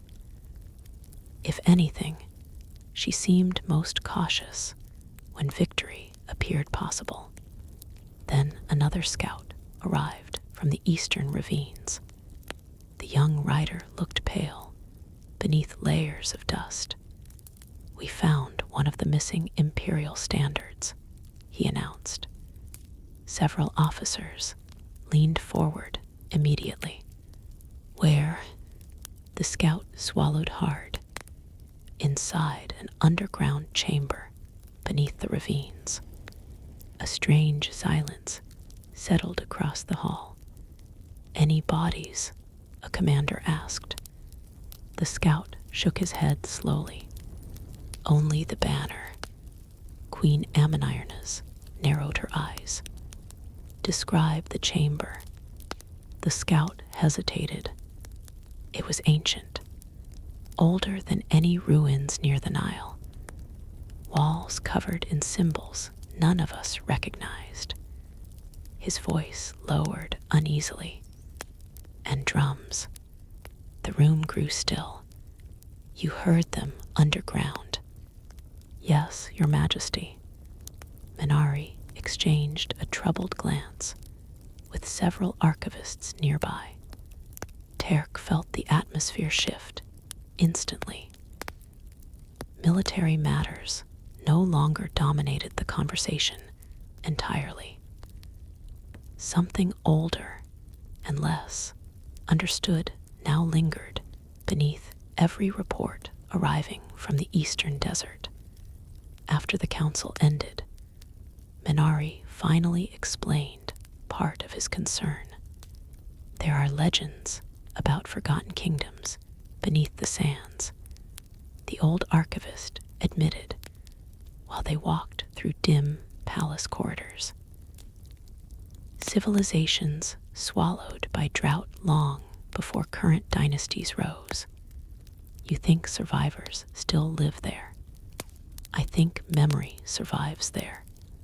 The answer explained nothing and everything at once. Near midnight, the Imperial Army attempted another advance. Signal fires erupted north of the capital, while war horns echoed across the Nile Valley. Terk rushed onto the eastern walls, beside hundreds of defenders watching movement unfold beneath moonlight. Large imperial forces marched south carrying torches in disciplined lines, but they avoided the canyon this time. Instead, the invaders advanced toward the western cliffs near the pyramid fields. They are trying to outflank the ridges, a Nubian officer muttered. The move made strategic sense. Open terrain near the necropolis offered fewer ambush opportunities than the broken eastern ravines. If the Empire seized the western heights, they could threaten the capital directly. Queen Ammonirna's responded immediately.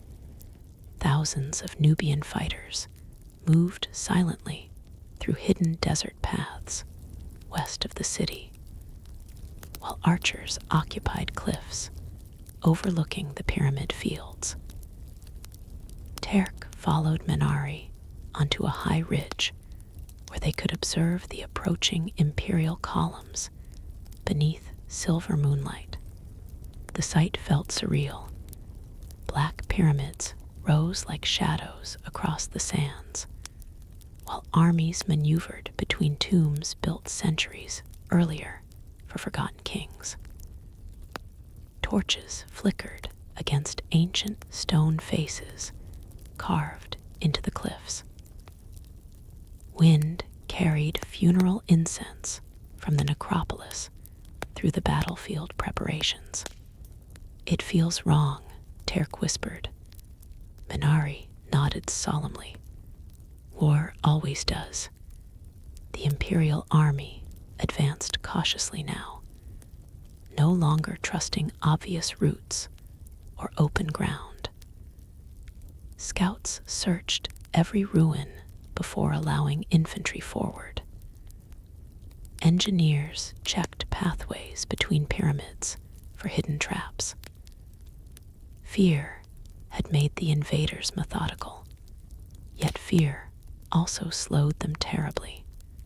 Hours passed while both armies maneuvered beneath the moon. Then suddenly, horns blasted from the southern desert. Not Nubian signals, different, deep and rhythmic. Every soldier upon the ridges froze. Far beyond the pyramid fields, dozens of fires appeared across the darkness. Then hundreds more followed, stretching endlessly along the southern horizon like glowing rivers beneath the night sky. Terk stared in disbelief. Another army approached, but these warriors carried no imperial banners. Instead, dark standards marked with unfamiliar symbols moved through the desert winds, while drums thundered steadily beneath the stars. The newcomers marched from the deep south, and judging by the stunned expressions spreading across even the Nubian commanders, their arrival surprised everyone. For several long moments, no one upon the western ridges moved or spoke. The newly appeared fires stretched across the southern horizon like an endless chain of glowing embers beneath the stars. Thousands of them flickered against the darkness, while unfamiliar drums rolled steadily through the desert night. Even the Imperial army halted its advance near the pyramid fields, uncertain whether this new force meant salvation or disaster. Terk stood beside Minari, gripping the edge of the rocky ridge. "Who are they?" he whispered. The old archivist did not answer immediately. His eyes remained fixed upon the distant banners moving slowly through the dunes. Strange symbols decorated the standards, circles crossed by jagged lines, serpent shapes twisting around black suns. None resembled the emblems of known Nubian clans. Finally, Minari exhaled softly.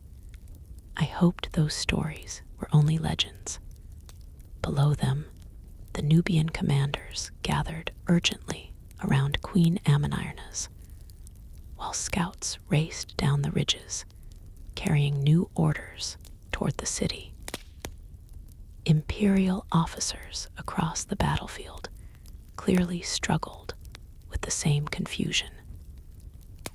Their formations tightened defensively rather than continuing the planned western maneuver.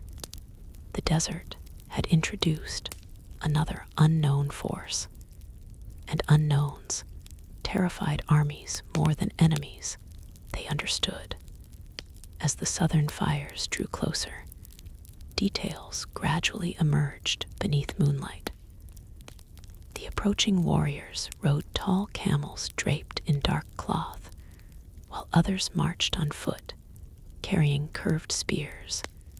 and enormous shields made from layered hide. Their armor appeared older than anything Terk had seen before. Bronze scales, leather wrappings, bone ornaments hanging beside iron blades.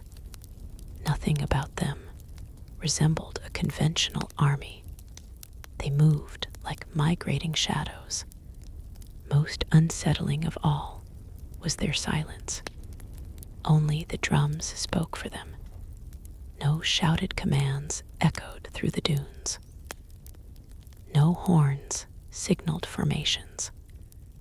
The entire force advanced with eerie calmness toward the pyramid fields, while both Nubian and imperial armies watched cautiously from opposite ridges.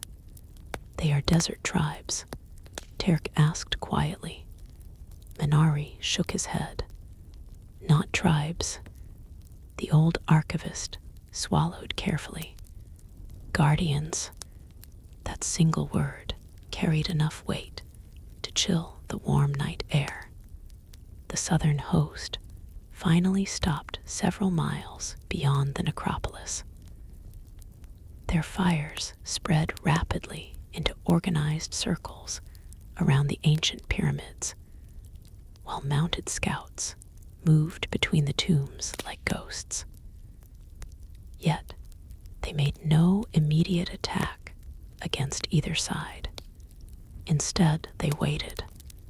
Queen Ammonirna's ordered her commanders not to engage until more was understood. Messengers hurried constantly between the capital and western ridges, while priests lit additional signal fires atop the temple towers. The entire kingdom remained awake now. Near midnight, something extraordinary happened. A small group of riders emerged from the southern encampment, carrying no visible weapons. They approached slowly beneath a white banner marked with the same strange black symbols covering the newcomers' standards. Imperial archers along the western field immediately prepared arrows, but the riders ignored them entirely. They continued toward the Nubian lines. Queen Ammonirna's herself rode forward to meet them, accompanied by only a handful of guards. Terk watched from the ridge beside Minari, while moonlight gleamed across the silent pyramid fields between both armies. The meeting occurred near an ancient tomb, half buried beneath drifting sand. The southern leader dismounted first. Even from a distance, Terk could tell the man was extremely old. He leaned upon a long staff carved with symbols, while dark robes concealed most of his face beneath layered cloth. Several younger warriors remained behind him, carrying drums strapped across their backs. "What are they saying?" Terk asked. Minari narrowed his eyes, trying to observe the distant conversation. "I cannot hear from here." The meeting lasted a long time. Neither side raised voices or displayed aggression. Occasionally, the old southern leader pointed eastward toward the distant ravines, while Queen Ammonirna's listened carefully. At one point, she appeared genuinely surprised by something he said. Then, unexpectedly, the queen bowed her head, not deeply, but enough to shock every Nubian commander watching nearby. "Did the queen just bow to him?" Terk whispered. Minari looked troubled. "Yes." The riders eventually returned southward, while Ammonirna's rode back toward the ridges, surrounded by anxious officers demanding explanations. Yet, before anyone could question her publicly, the Imperial Army made a disastrous mistake. A nervous cavalry detachment attempted advancing toward the southern encampment under cover of darkness, likely hopping to scout the newcomers before dawn. They never reached the fires. The attack unfolded with terrifying speed. The desert itself seemed to erupt around the advancing cavalry as hidden warriors emerged silently from dunes and ruined tombs. Drums thundered violently, while curved spears flashed beneath moonlight. Camels surged through the darkness faster than imperial horses expected possible across loose sand. Within minutes, the cavalry collapsed completely. Some riders fled screaming back toward imperial lines, while others vanished into the black desert pursued by mounted warriors, moving like shadows between the pyramids. The southern host then returned calmly to silence, as if nothing unusual had happened. No victory cheers followed, no pursuit toward the imperial camps, only drums fatting slowly back into the night wind. Terk stared in disbelief. They destroyed them effortlessly. Minari remained pale beside him. They know this desert better than anyone alive. The old archivist finally explained what he could. Long before the rise of current Nubian dynasties, ancient desert guardians protected sacred burial territories stretching far beyond the eastern ravines. Over centuries, most kingdoms forgot them entirely. Some believed they vanished into underground cities during terrible droughts generations ago. But they still exist, Terk murmured. Apparently, why reveal themselves now? Minari's gaze shifted toward the Imperial Army, retreating nervously northward. Because outsiders entered places they should not have entered. Before dawn, Queen Ammonirnas summoned another emergency council inside the Hall of Lions. Terk accompanied the archivists once more, while exhausted commanders crowded beneath the towering sandstone pillars. This time fear touched even the Nubian leadership. Not fear of invasion alone, fear of uncertainty. The queen revealed little about her conversation with the southern leader, only that the newcomers called themselves the Keepers of the Deep Sands and claimed ancient authority over territories east of the Nile. They will not attack Nubia, Ammonirnas stated firmly. Several officers relaxed slightly, but the queen continued. They will attack anyone who disturbs the sacred ravines. Silence settled heavily across the chamber. One younger commander frowned. Can they be trusted? An older priest answered before the queen could speak. They existed before our kingdom. That statement ended further argument. Outside the palace, dawn spread pale gold across the Nile Valley. Yet, instead of preparing another major assault, the Imperial Army began constructing heavier fortifications around its northern camps. Defensive trenches appeared rapidly, while cavalry patrols doubled along the western approaches. The invaders were no longer acting like conquerors. They behaved like frightened survivors, trapped in hostile territory. Over the next 2 days, the war changed completely. Small skirmishes continued near the ridges and river crossings, but no decisive battle emerged. Instead, the empire struggled increasingly against exhaustion, heat, missing supplies, and constant fear surrounding the eastern desert. At night, the drums returned without fail, sometimes distant, sometimes impossibly close. Imperial soldiers reported shadows moving beyond their campfires. Entire patrols vanished along isolated dunes. Horses refused approaching certain ravines after sunset. Rumors spread rapidly through the enemy ranks. Some believed the desert spirits hunted them.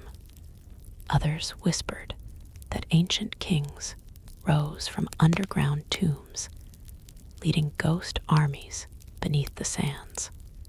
Fear became contagious. Terk witnessed the results personally when several captured imperial soldiers were brought into the capital for questioning. The prisoners looked exhausted beyond reason. Their eyes darted constantly toward shadows, while their hands trembled even when offered water. One captive repeated the same sentence over and over. They whisper beneath the ground. Another claimed he heard drums echoing from inside sealed tombs near the pyramid fields. Even seasoned imperial officers appeared shaken. They came expecting war.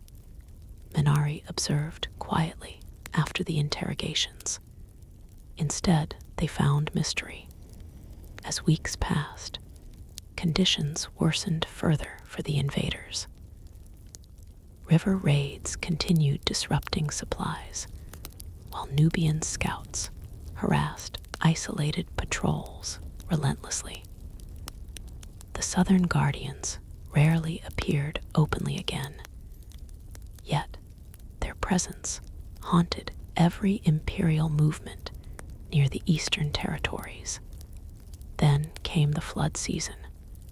Dark clouds gathered unexpectedly far south along the Nile. Within days, the river swelled dangerously as heavy rains from distant mountains surged northward through the valley. Imperial camps built too close to the banks quickly became vulnerable. Queen Ammonirna's recognized the opportunity immediately. Nubian forces withdrew deliberately from several northern positions, luring imperial commanders closer toward low ground near the flooding riverbanks. Believing the defenders weakened at last, the empire advanced aggressively despite worsening conditions. Minari watched the movements from the western tower with grim satisfaction. They still think every retreat means weakness. The rains intensified. Night after night, thunder rolled across the valley, while the Nile climbed higher against its banks. Imperial trenches filled with mud. Supply wagons became trapped along collapsing roads. Disease spread rapidly through overcrowded camps, weakened by poor water and exhaustion. And always the drums continued. One stormy evening, a terrified imperial messenger approached the capital beneath a white surrender banner. Terk stood beside the gates as guards escorted the man through heavy rain toward the palace. Mud covered his armor entirely, while fever burned visibly in his eyes. "The Emperor requests negotiations," the messenger announced weakly. For the first time since the invasion began, hope spread openly through the city streets. But Minari did not smile. Instead, the old archivist looked eastward toward the hidden ravines, where thunder echoed beneath the storm clouds. "The desert is not finished with them yet," he murmured quietly. Rain fell across the Nile Valley for 3 straight days, transforming dusty roads into rivers of thick mud. Water poured from rooftops throughout the capital, while overflowing channels rushed through the lower streets, carrying broken pottery, palm leaves, and scattered debris toward the swollen riverbanks. For the first time since Terk arrived in Nubia, the desert no longer smelled of heat and sand alone. The air carried wet earth, storm water, and distant lightning. The imperial camps suffered terribly. From the western towers, Nubian scouts watched entire sections of enemy fortifications collapse into the rising Nile during the night. Supply wagons sank axle-deep in mud, while exhausted soldiers struggled desperately to relocate tents onto higher ground. Fires refused to stay lit beneath the endless rain. Disease spread rapidly through overcrowded formations, weakened already by fear and exhaustion. Yet despite everything, the Empire still refused complete retreat. "They fear humiliation more than death," Minari explained, while standing beside Terk beneath a covered watch platform. Rain drummed heavily against the wooden roof above them, while lightning flickered across the distant camps. "Why?" Terk asked. "Because empires survive through reputation."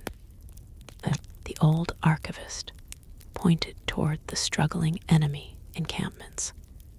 "If word spreads that Nubia defeated them, every conquered kingdom farther north may rebel." Below the tower, messengers splashed through flooded streets, carrying orders between the palace and military quarters. The city itself endured the storms better than the invaders, because generations of Nubians understood the Nile's moods intimately. Homes stood upon raised foundations. Drainage channels guided excess water carefully through narrow streets. Food reserves had already been moved into protected underground vaults before the rainy season began. Preparation mattered more than strength. Terk realized this truth more clearly each day. That evening, Queen Ammonirnas gathered her commanders once again inside the Hall of Lions. Storm winds howled through the high palace corridors, while servants struggled to keep the great oil fires burning beneath the carved stone pillars. The imperial messenger waited silently near the center of the hall. He looked even worse in proper light. Fever darkened the skin beneath his eyes, while mud stained every layer of his soaked uniform. Several Nubian guards stood nearby, watching carefully, in case desperation drove the man toward violence. The queen regarded him calmly from the throne. "Speak." The messenger bowed weakly. "The emperor offers ceasefire negotiations." Murmurs spread throughout the chamber immediately. Several commanders exchanged hopeful glances, while others remained suspiciously silent. Too many tricks and betrayals existed within the histories of war for anyone to trust surrender easily. What terms? Ammonirnas asked. The messenger hesitated. Withdrawal north in exchange for safe passage and restoration of captured supplies. One general laughed sharply. They invade our kingdom and now ask mercy. Another commander stepped forward angrily. We should attack while disease and floods weaken them. The messenger lowered his head further. Our army cannot survive another month here. Silence followed those words. For the first time, the empire openly admitted weakness. Terk studied Queen Ammonirnas carefully. He expected satisfaction or triumph upon her face after weeks of brutal struggle. Instead, he saw only calculation. What of the eastern ravines? The queen asked quietly. The messenger visibly trembled. We will abandon them entirely. The chamber grew still.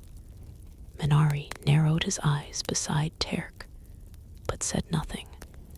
Eventually, Ammonirnas rose slowly from the throne. Nubia accepts negotiations, she declared. Relief spread through much of the hall, but the queen lifted one hand before celebrations could begin. However, no agreement becomes final until the river recedes and your army begins verified withdrawal northward. The messenger bowed repeatedly in gratitude. Yet after he departed under guard, the atmosphere inside the chamber remained strangely tense rather than joyful.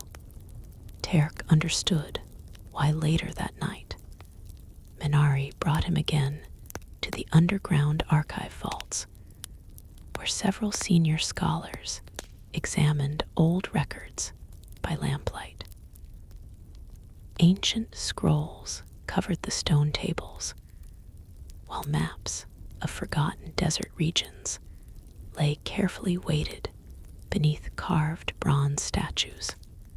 They are searching for references, Minari explained quietly. References to what? The old archivist glanced uneasily toward the scholars. The keepers. One elderly woman lifted a fragile papyrus scroll carefully. This account describes a drought nearly 400 years ago, she murmured. Several northern armies disappeared after entering the sacred ravines. Another archivist shook his head slowly, but no king ever admitted alliance with the Guardians. Terk frowned. You think the queen knows more than she revealed. Minari sighed deeply. Kings survive by understanding which truths frighten people. Thunder rolled distantly above the city, while rainwater dripped steadily through narrow cracks in the ancient stone ceiling. For hours, the scholars searched through records describing vanished caravans, forbidden burial territories, and strange drums heard beneath the desert during times of invasion. Most accounts sounded half mythical. Yet, after everything Terk had witnessed, dismissing old legends felt impossible. Then one archivist uncovered something unexpected. A treaty. The brittle scroll bore seals from a Nubian dynasty centuries older than the current royal line. Its faded writing described agreements between southern kings and those who guard the sleeping places beneath the sands. Minari read the text slowly. Neither kingdom nor guardian shall trespass upon the sacred territories of the other. During foreign invasion, silence between both peoples shall end until danger passes. Terk stared at him. So the alliance is ancient, older than most of our histories. The discovery changed everything. The mysterious guardians were not strangers suddenly appearing from nowhere. They had existed beside Nubia for generations, hidden deliberately from ordinary memory, except during moments of extreme danger. Outside, the rain finally began weakening before dawn. Gray mist drifted across the Nile Valley, while floodwaters continued swallowing sections of the imperial camps. Nubian scouts reported growing disorder among enemy formations as soldiers fought over dry supplies and clean drinking water. And still, the drums echoed faintly through the storms, not threatening now, watching, waiting. Over the following week, negotiations continued cautiously between both sides. Imperial officers met Nubian envoys upon neutral ground near the western pyramid fields, while heavily armed guards observed from a distance. The empire agreed to enormous concessions. Gold tribute abandoned. Claims over Nubian territory revoked entirely. Prisoners exchanged peacefully.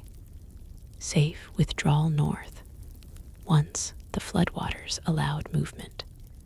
To many within the capital, the outcome seemed miraculous, but Minari remained restless. The empire lost more than soldiers here, he said one evening while walking beside Terk through the recovering marketplace. Merchants had reopened many stalls despite muddy streets, while children played again near the temple fountains.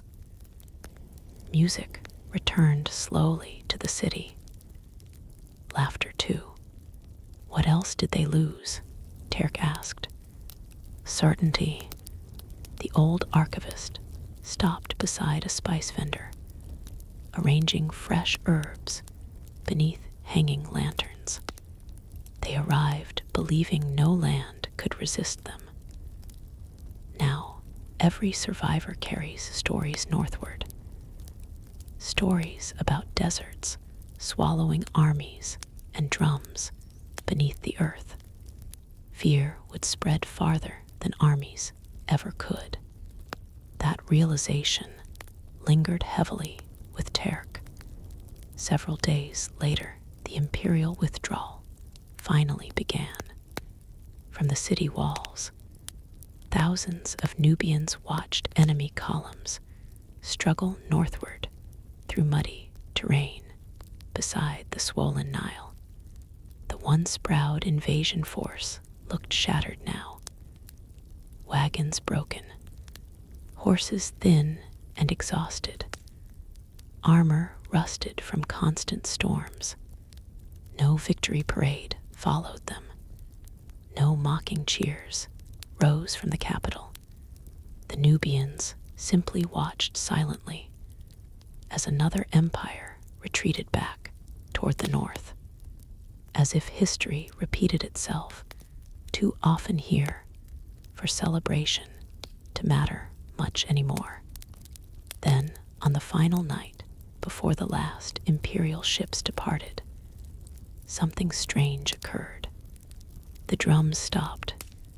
After weeks of constant echoes through the desert, silence suddenly filled the Nile Valley.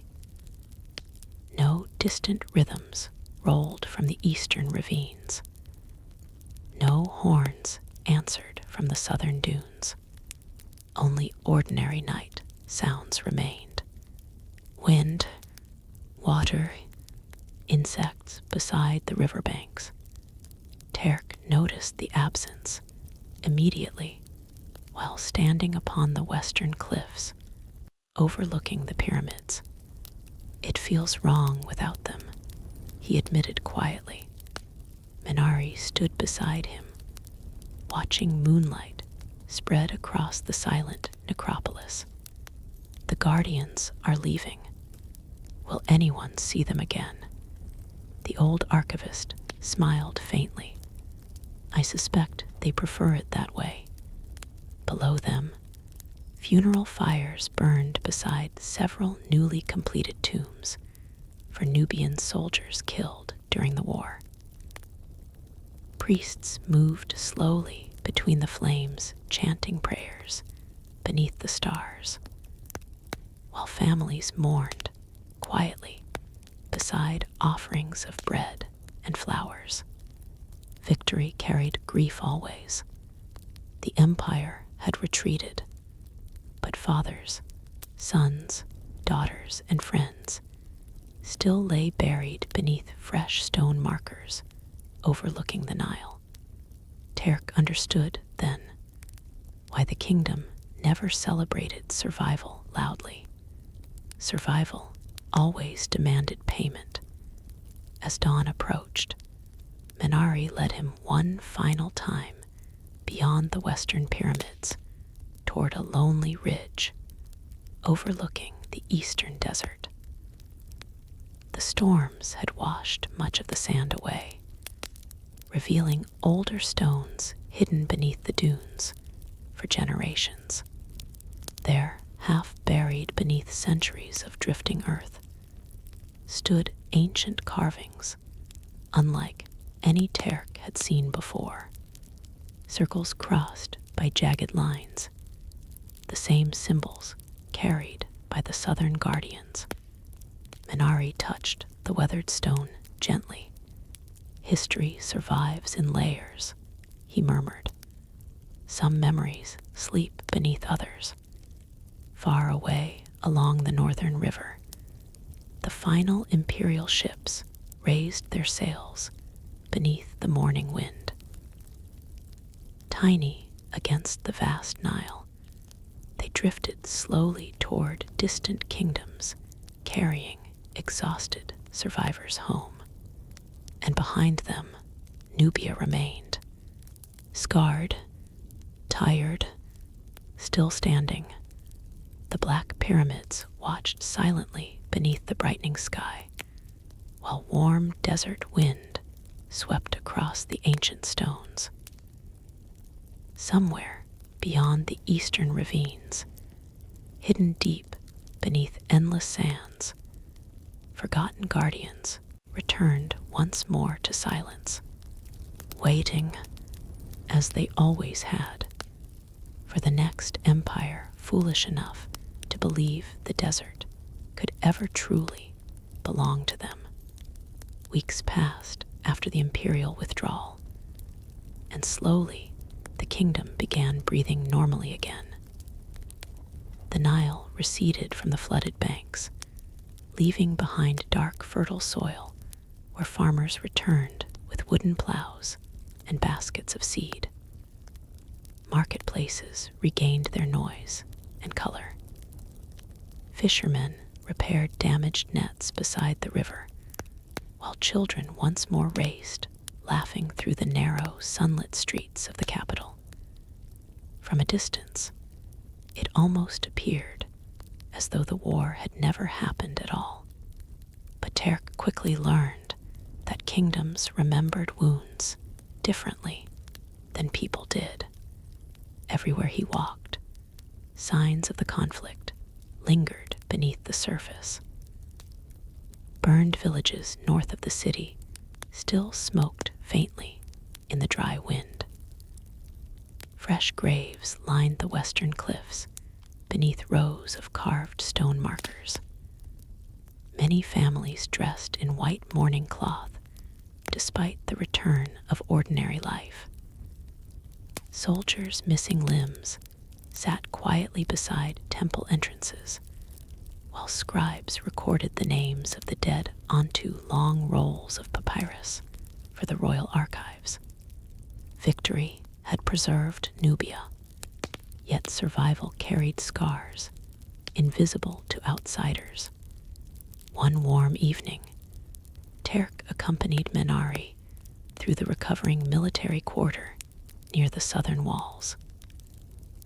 Blacksmiths hammered tirelessly beside open furnaces, repairing cracked armor, and broken spearheads gathered from the battlefield. The smell of smoke, metal, and sweat filled the air, while commanders inspected exhausted soldiers returning from distant patrols. "The Empire will come again someday," Menari said calmly. Terk looked surprised. After everything that happened, the old archivist nodded slowly. Empires forget lessons quickly. Pride helps them rise, but pride also blinds them. Nearby, several young boys played mock battles using sticks as spears.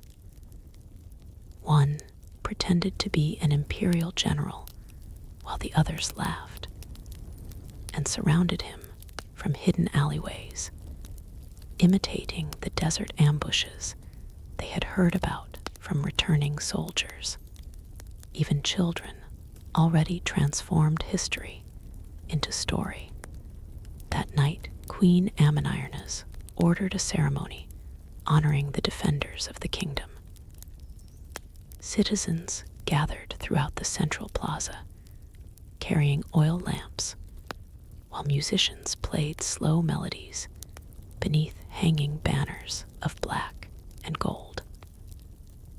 Unlike triumphant celebrations common in northern kingdoms, the ceremony felt solemn and reflective. The queen stood upon a raised stone platform, overlooking thousands of silent citizens. "We survived," she declared. The crowd answered softly, but Ammonirnas raised one hand. "Do not mistake survival for invincibility." The plaza grew still again. The desert protected us because we respected it. The river sustained us because we prepared for hardship. The people endured because they remembered who they were. Terk watched faces throughout the crowd, illuminated by flickering lamplight. Old veterans, widows, priests, farmers, merchants, children too young to fully understand the war they had survived, all listening carefully. Our enemies believed Nubia was weak because our walls are smaller than theirs, the queen continued. But kingdoms are not measured by stone alone. A warm wind swept across the plaza, carrying the distant scent of rain-soaked earth. Kingdoms survive through memory. Menari smiled faintly beside Terk. Later that evening, after the ceremony ended, the old archivist led Terk back into the underground archive vaults beneath the palace. Hundreds of new records now filled the stone tables.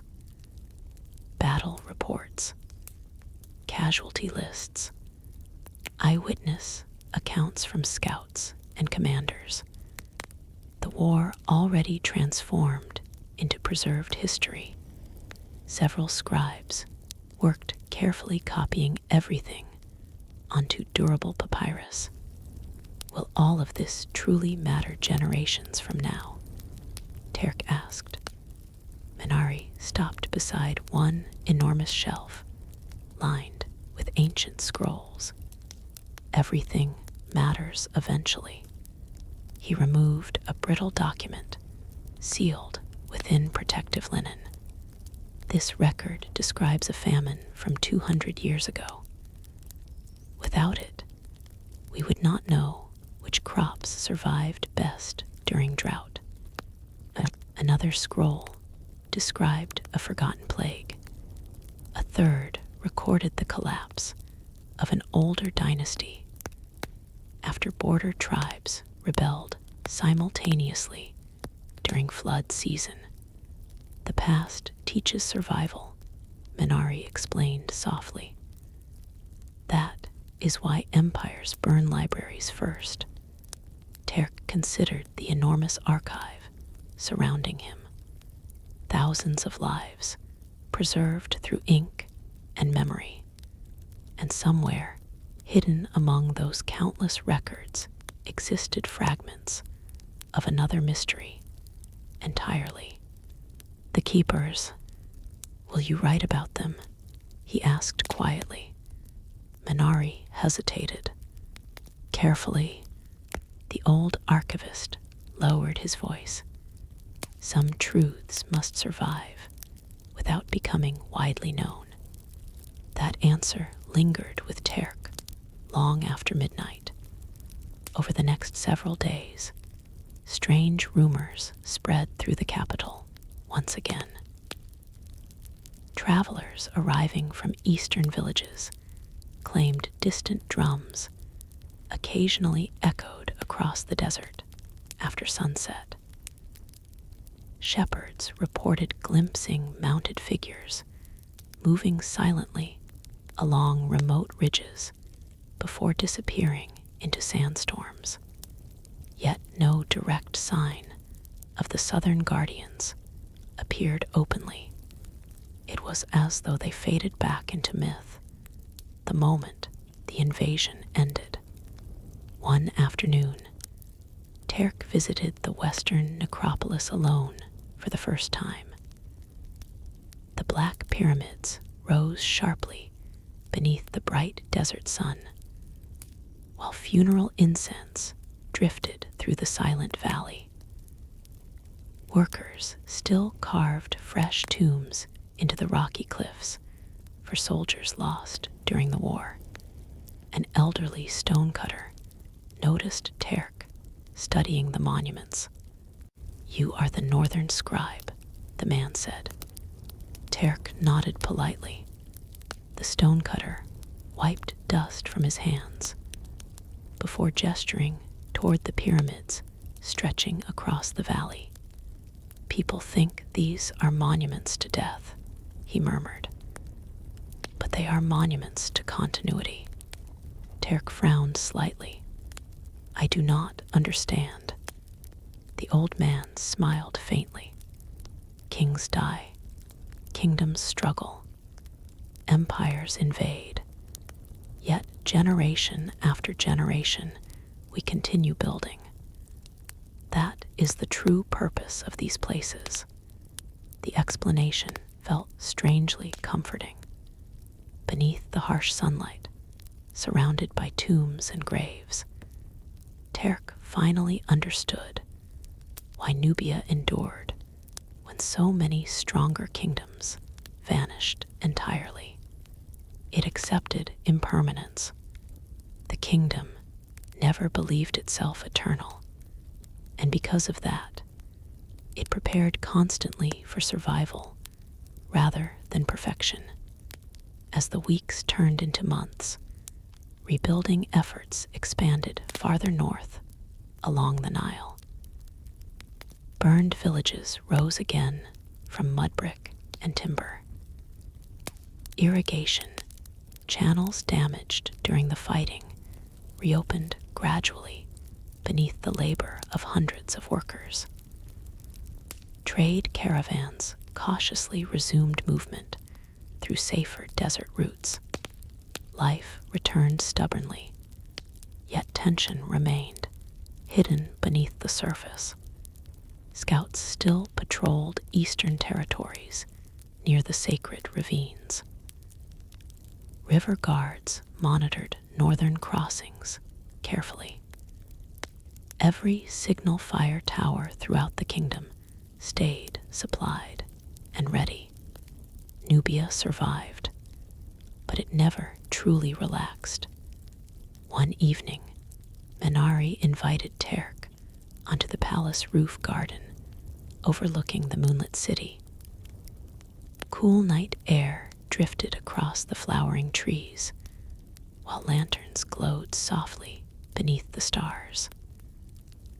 Far below them, music and laughter floated upward from crowded streets, recovering fully from the war. "You have changed since arriving here," Menari observed. Terk leaned against the stone railing thoughtfully.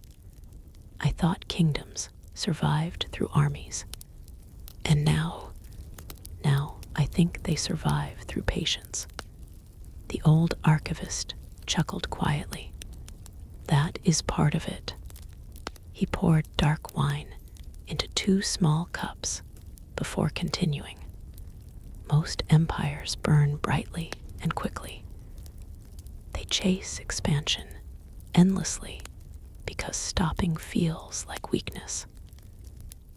Menari gestured toward the distant northern horizon beyond the Nile. "But eventually, they grow too large to understand themselves.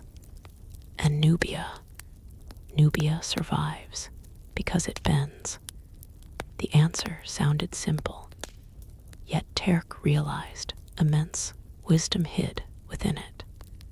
The kingdom adapted constantly, absorbed outside influences without losing identity, retreated when necessary, waited when necessary, fought only when conditions favored survival rather than pride.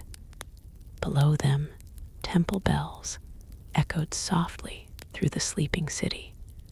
Then Menari's expression grew more serious. "There is something else you should know." The old archivist disappeared briefly into a nearby chamber before returning with a small wrapped bundle sealed in faded cloth. He handed it carefully to Terk. Inside rested a narrow stone tablet carved with ancient symbols, the same symbols used by the Southern Guardians. Terk looked up sharply. "Where did this come from?" "The archives." Menari lowered his voice. "It was delivered anonymously 3 nights ago." Moonlight reflected faintly across the carved markings. "What does it say?" "We cannot fully translate it." The old archivist hesitated, but one phrase appears repeatedly. Terk waited silently. Menari finally spoke the words slowly. "When the north forgets fear, the drums will return." A cold wind moved suddenly across the rooftop, despite the warm desert night.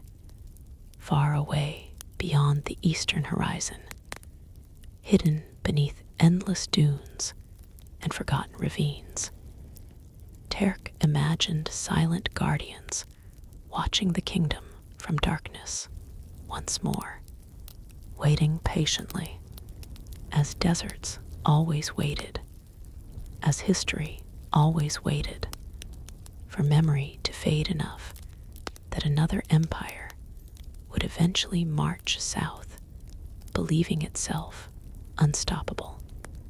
Years passed after the stone tablet arrived in the royal archives, and life in Nubia continued with the steady rhythm of a kingdom that had learned how to survive more than it had learned how to conquer. The Nile rose and fell in familiar cycles. Farmers planted and harvested in predictable seasons, and caravans once again threaded their way through desert routes that had nearly been lost during the war. To outsiders, the kingdom appeared calm, almost unchanged. But Terk knew better. He had grown older within the archives, his hands now stained permanently with ink, just like Menari's once were. Scrolls piled higher around him than they ever had before, each one documenting border movements, trade agreements, distant rumors, and the slow rebuilding of villages destroyed during the invasion. History no longer felt like something he studied. It felt like something he was constantly adding to. Minari had also changed. The old archivist moved more slowly now, spending long hours seated beneath shaded corridors where ancient records were stored. Yet his mind remained sharp, often noticing patterns within events that younger scribes failed to recognize.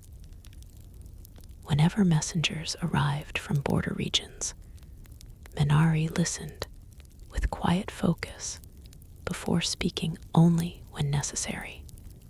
"The Empire is restless again," he said one afternoon. Terk looked up from his work. "Which one?" Minari smiled faintly. "Always the same one." Though the defeated imperial army had withdrawn years earlier, its successor rulers in the north had rebuilt strength faster than expected. New governors, new generals, new ambitions. The memory of failure near Nubia had not disappeared. Instead, it had transformed into motivation. Empires rarely learned humility. They only learned delay. Reports began arriving more frequently from northern traders. Increased military movement along the Upper Nile. Expansion of fortifications near old border provinces. Recruitment campaigns among conquered tribes promising wealth for service in future campaigns. Each message carried the same underlying tone. The North was preparing again. One evening, Queen Ammonirnas summoned her council once more. The Hall of Lions felt different now, less like a chamber of emergency, and more like a room shaped by experience. The carved stone beasts still watched silently from the pillars, but the tension that once filled the air had become quieter, more controlled. Terk stood near the back recording proceedings, as usual. The queen listened to reports without interruption. Trade routes remained stable. Eastern desert patrols had reported no significant movement from the Guardians for several years. Western villages were thriving again under renewed agricultural expansion. Militarily, Nubia remained stable, yet stability was never permanent. The northern provinces are consolidating, one commander reported. They are unifying under a single ruler. Another added, they are also studying past campaigns. A murmur spread through the council. Ammonirnas finally spoke. "Studying defeats." "Yes, Your Majesty," the officer confirmed. "They are reconstructing maps from old war records, learning the terrain we used against them." Silence followed. Terk felt a familiar tension returning to the room. History was once again becoming strategy rather than memory. The queen leaned forward slightly. "Do they understand the desert better now?" "No," Minari answered quietly from his seat among the archivists. All eyes turned toward him. "They can study maps," he continued, "but they cannot study patience. That is not drawn on paper." A few commanders exchanged uncertain glances. One younger officer frowned. "If they return with larger numbers, can we still rely on reign alone. Minari did not answer immediately. Instead, he looked toward Queen Ammonirnas. The queen's expression remained steady. Nubia does not rely on to reign alone, she said. We rely on understanding. That statement ended further debate. Outside the palace, the capital had grown significantly since the war. New districts stretched farther along the Nile than ever before. Stone roads replaced older dirt paths. Expanded irrigation channels allowed farming deeper into previously dry regions. The kingdom was stronger materially than it had been during the invasion years, but strength always attracted attention. Terk felt this truth more deeply one morning when a caravan arrived from the northern trade routes carrying unsettling news.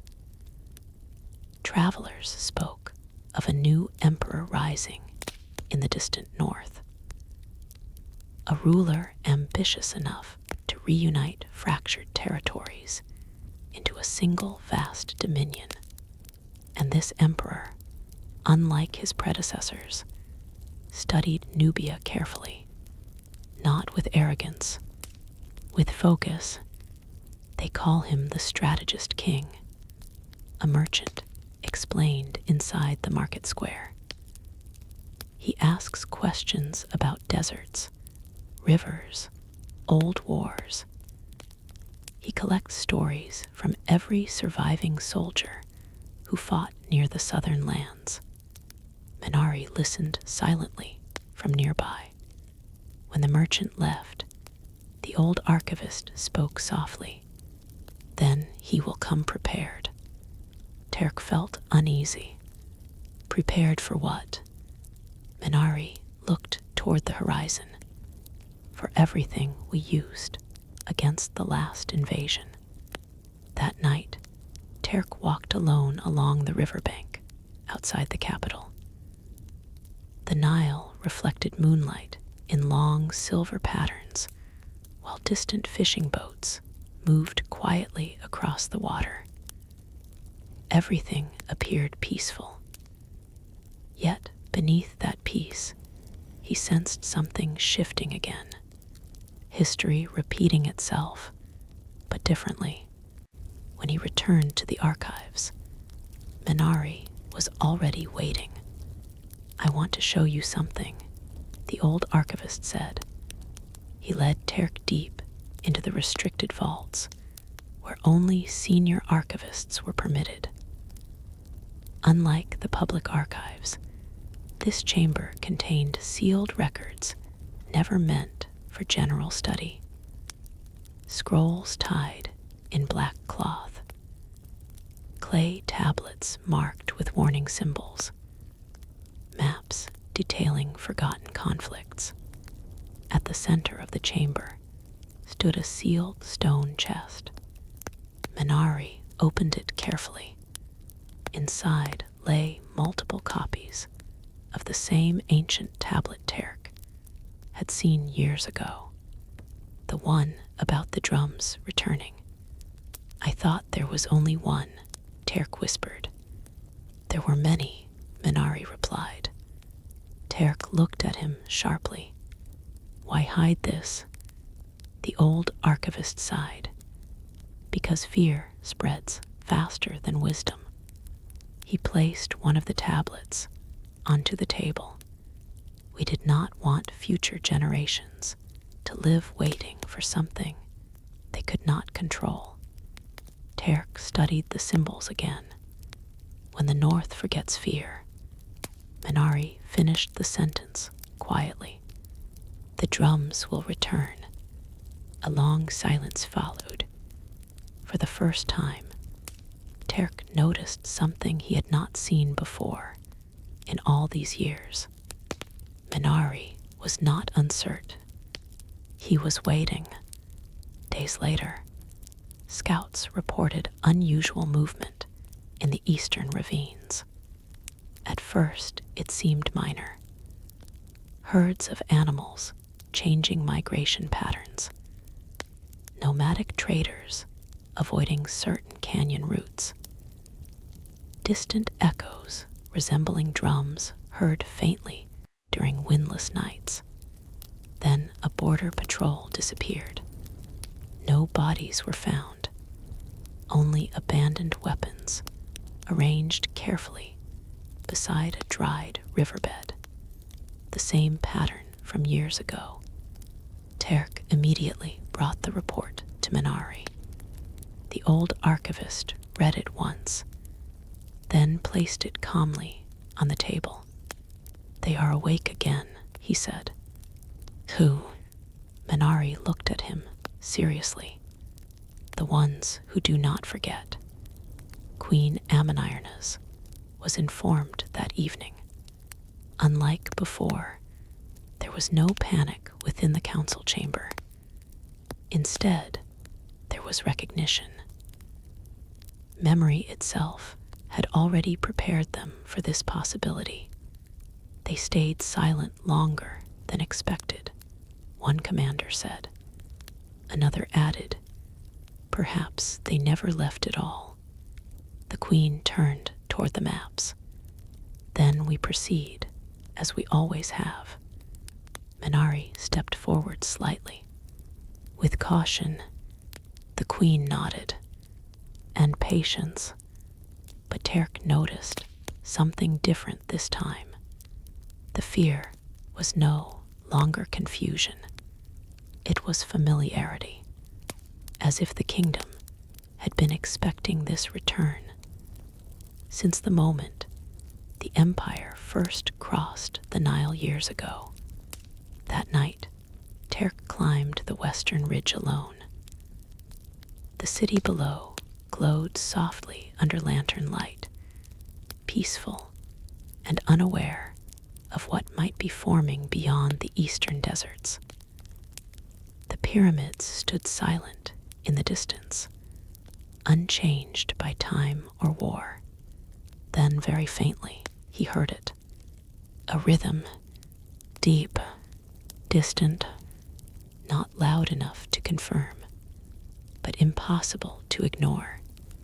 He stood still, listening carefully as the wind moved across the sand. And for the first time in many years, Terk understood Minari's warning fully. Fear had not disappeared from the north. It had only been learning. The faint rhythm Terk heard that night did not grow louder immediately, but it never truly disappeared either. It lingered at the edge of perception, sometimes blending with wind across the dunes, sometimes seeming to emerge from beneath the ground itself. For several days he told himself it was imagination shaped by old warnings and forgotten memories. Yet every night the same distant pulse returned, patient and deliberate. Within the capital, life continued outwardly unchanged. Markets remained active along the riverbanks, traders bargaining loudly beneath bright cloth canopies, while children carried water jars through narrow streets. Temple bells rang at sunrise and sunset with their usual steady rhythm. Farmers worked newly irrigated fields beyond the city walls, and fishermen cast nets into the Nile, as if nothing unusual disturbed the world beyond daily routine. But beneath that surface, subtle changes accumulated. Border messengers arrived more frequently, though their reports were carefully controlled before reaching the public archives. Caravan leaders requested safer routes farther west, avoiding certain eastern corridors without explanation. Even soldiers stationed along the desert outposts spoke less freely than before, as if certain subjects had become unwise to mention aloud. Terk noticed Minari, growing increasingly withdrawn. The old archivist spent long hours alone within the restricted vaults, reviewing sealed records that had not been opened for years. Sometimes, Terk would find him standing motionless beside ancient maps, studying regions far beyond Nubia's traditional borders, as though searching for patterns only he could recognize. One evening, Terk finally asked what troubled him. Minari did not answer immediately. Instead, he closed the scroll he was reading and placed it carefully back within its protective casing. "The silence is organized," he said at last. Terk frowned. "What does that mean?" Minari gestured toward the map spread across the table. When the Southern Guardians appeared during the last invasion, they acted in response to disturbance. Movement, noise, conflict. But now he paused, selecting his words carefully. "There is preparation without visible cause." Terk felt a subtle unease. "You think something is coming." "I think something is already moving," Minari replied. That night, Queen Ammonirna's called an informal gathering in the upper palace gardens. It was not a council of war, but a smaller meeting of trusted advisors, commanders, and archivists. Lanterns hung from iron branches, while warm wind moved gently through the trees surrounding the courtyard. Terk stood behind Minari, as usual. The queen appeared calmer than most present, though her eyes remained alert as she listened to scattered reports. Nothing concrete yet confirmed danger, but enough irregularities had accumulated to justify concern. A border captain spoke first.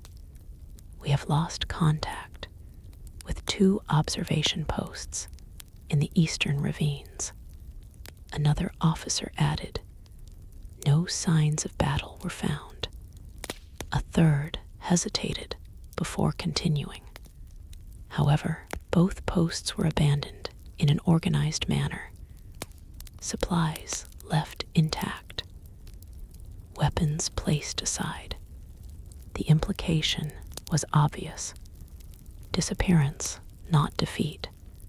The queen turned slightly toward Minari. "Is this familiar?" Minari nodded once. "Yes." A quiet tension spread through the garden. Terk watched the reactions carefully. Even seasoned commanders who had survived the imperial invasion now showed unease. Not fear exactly, but recognition of a pattern they did not want repeated. Queen Ammonirna's rose slowly. "We do not assume invasion yet," she said firmly. "We confirm before we react." But Terk noticed she did not dismiss the reports either. Over the following weeks, the situation developed slowly rather than explosively. Scouts in the eastern desert reported unusual stillness across certain canyon regions that were normally active with nomadic movement.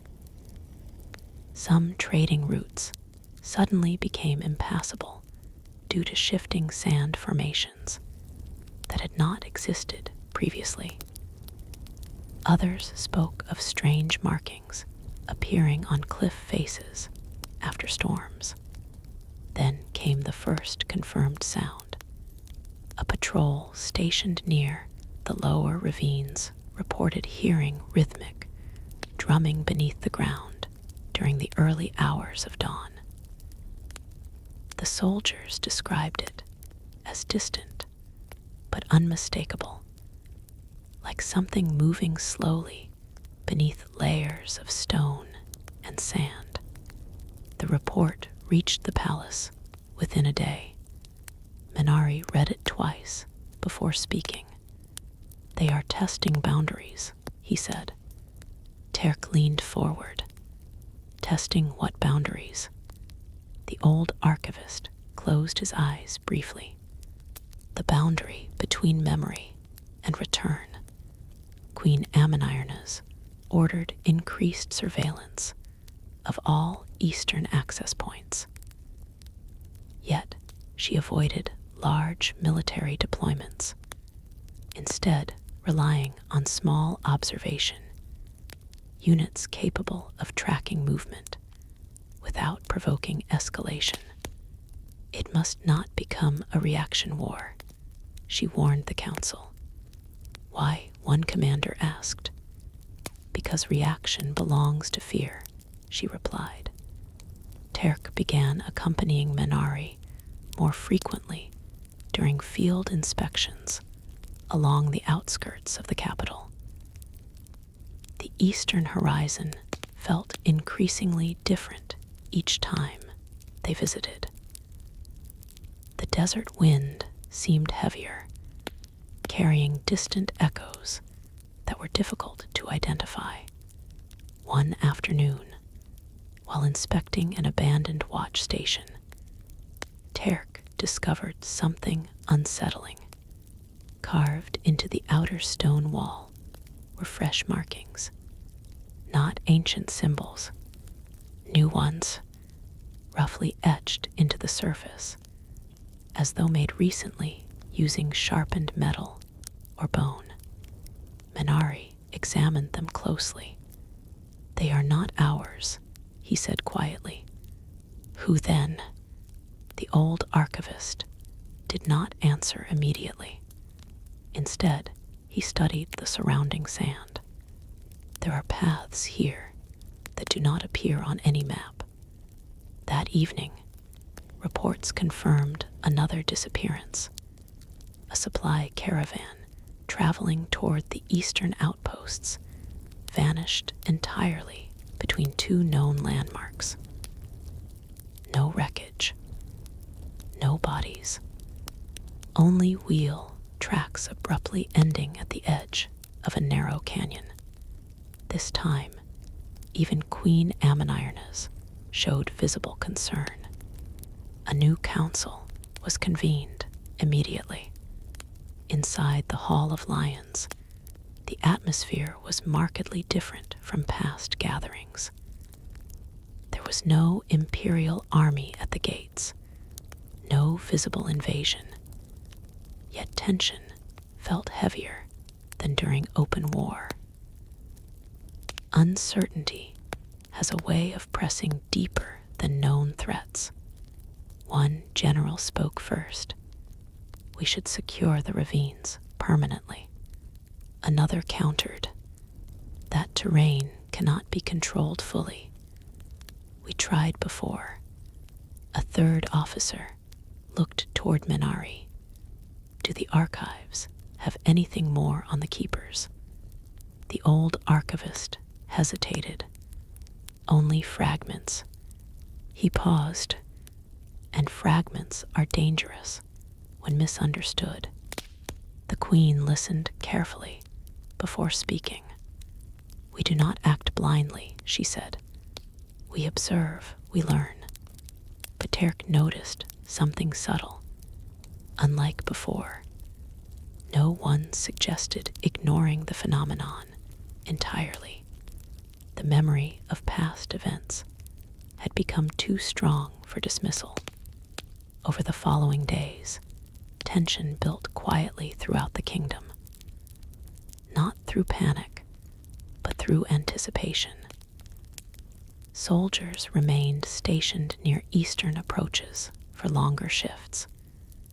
Scouts traveled deeper into ravine regions, but returned more cautiously each time. Even trade caravans adjusted routes, preemptively, without formal instruction. It was as though everyone collectively remembered something they hoped would never fully return. Then one night, everything changed. A storm gathered over the eastern desert without warning. Not ordinary rainfall, but a strange atmospheric disturbance that covered the horizon in shifting sheets of dust and lightning. From the capital, it looked like the sky itself was tearing apart beyond the distant dunes. Terk stood beside Minari on the western ridge, watching silently. "The same storm," he whispered. Minari nodded slowly. "Yes, but this time something was different. The rhythm beneath the storm was no longer distant. It was synchronized, as if multiple layers of drums were responding to each other across vast hidden distances beneath the earth. Then, from within the storm's edge, faint lights appeared. Not fires, signals, slow-moving patterns forming across the desert like coordinated movement beneath the storm itself. Queen Ammonirna's was informed immediately. Within hours, defensive preparations began throughout the capital, though still carefully restrained. No full mobilization yet. No declaration of war. Only readiness. But Terk felt the truth already forming. This was not preparation for invasion. This was return. Minari met him later that night within the archive vaults. The old archivist looked more tired than Terk had ever seen him. "They have finished waiting," he said quietly. Terk swallowed. "For what?" Minari placed a sealed scroll onto the table. "For us to forget." Outside, the drums returned once more. Stronger now, closer than ever before. And this time, they did not fade into silence afterward. The drums did not fade this time. They stayed with the night like a second heartbeat beneath the world, growing clearer with every passing hour. From the capital's highest towers, Terk could hear them even through stone walls and wind, no longer distant or uncertain.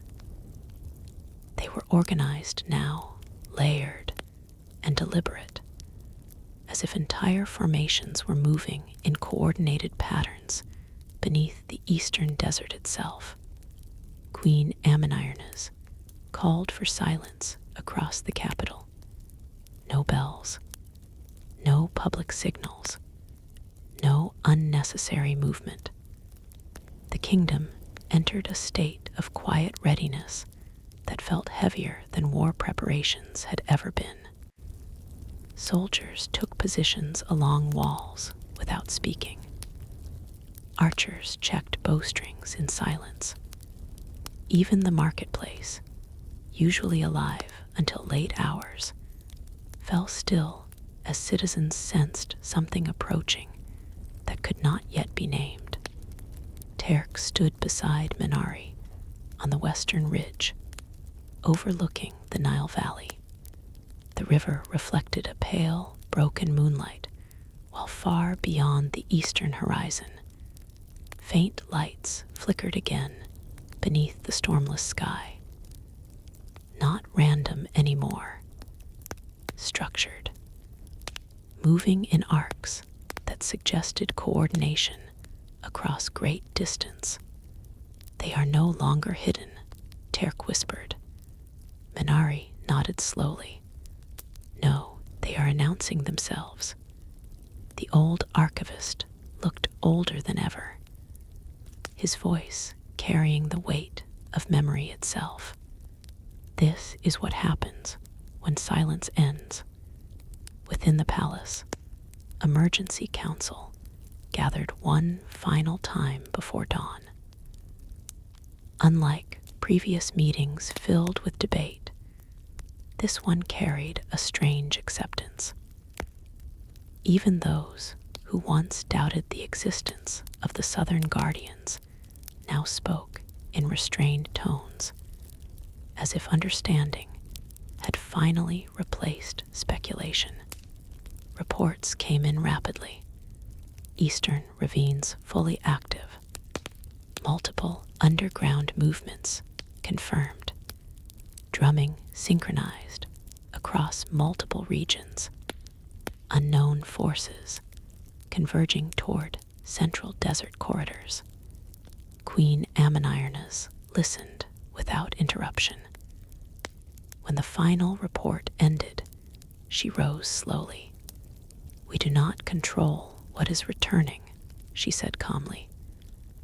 "We only decide how we meet it." One commander asked carefully, "Do we prepare for war?"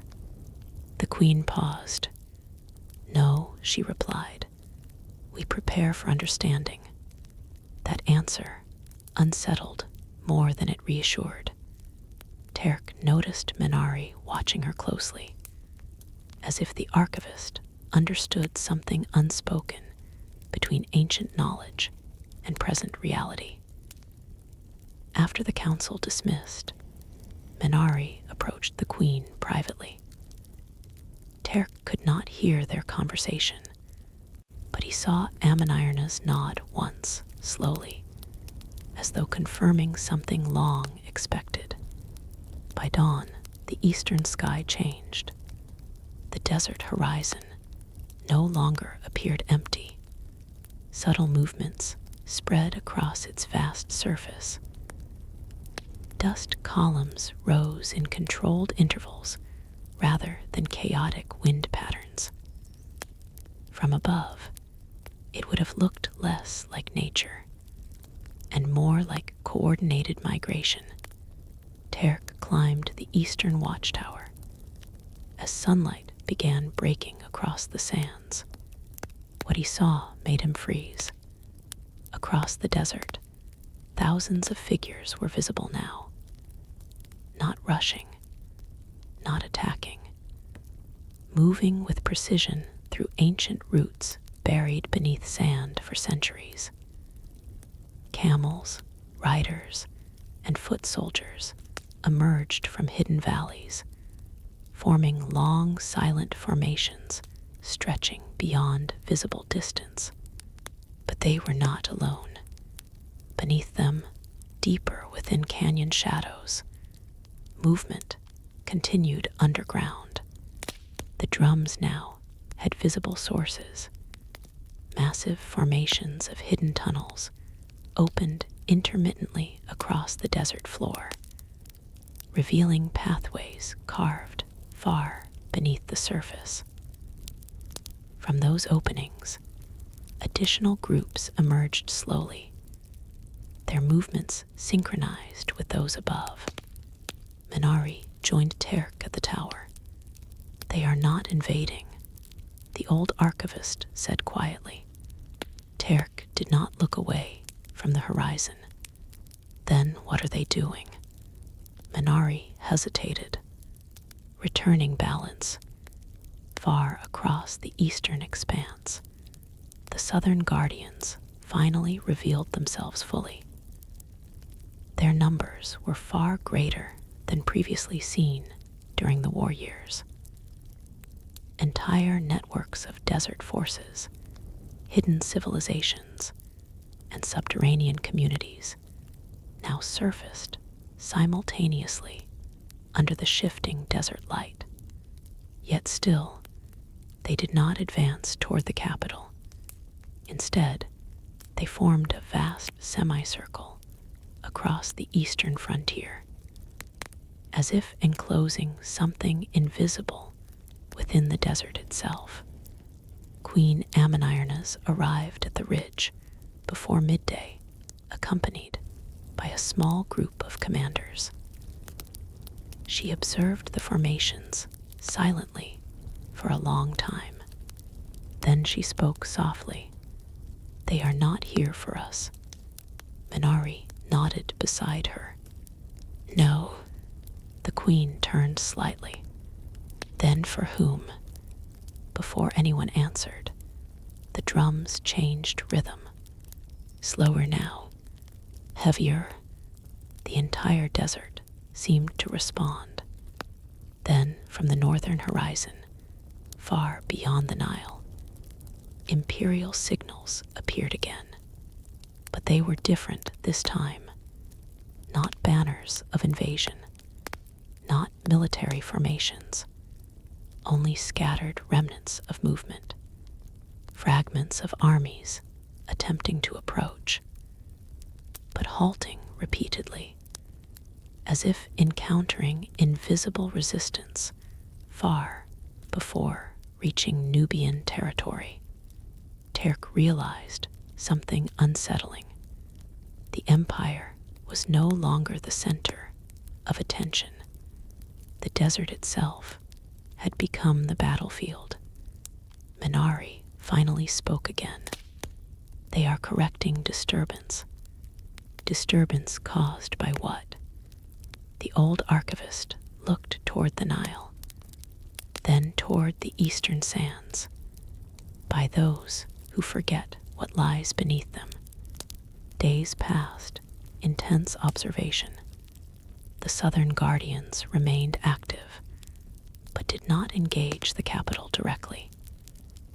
Instead, their movements traced ancient boundaries across the desert, marking regions where no foreign presence advanced beyond certain invisible lines. Imperial scouts attempting entry into those zones vanished or returned abruptly shaken, refusing further exploration. Rumors spread even within the imperial remnants north of the river. Some spoke of invisible walls within the desert. Others described time itself, behaving strangely inside certain ravines. But all accounts shared one detail. The drums were always present. Queen Ammonirna's eventually issued a final directive. Nubian forces would not engage unless directly threatened. The kingdom would observe and wait. That night, Terk and Minari returned to the archives. The stone tablet once again lay open upon the central table. "When the north forgets fear," Terk read quietly, "the drums will return," Minari finished. Terk looked up. "They never left," he said softly. Minari nodded. "They only waited for conditions." Outside, the desert wind passed over the capital, carrying faint echoes of distant rhythm. Not war, not peace, something older than both. And for the first time, Terk understood the truth that had been hidden beneath all history he had recorded. Nubia had never truly been alone. It had always existed at the edge of something far larger, something that did not belong to any kingdom, empire, or crown. It belonged to memory, to balance, to the desert itself. As dawn approached again, Terk stood alone on the palace rooftop, watching the eastern horizon glow softly, with movement that no longer felt threatening, only inevitable. The kingdom had survived empires, but now it stood facing something that did not seek conquest, only correction. And somewhere beneath the endless sands, the drums continued their slow, ancient rhythm, not announcing war, not announcing peace, only reminding the world that nothing forgotten ever truly disappears.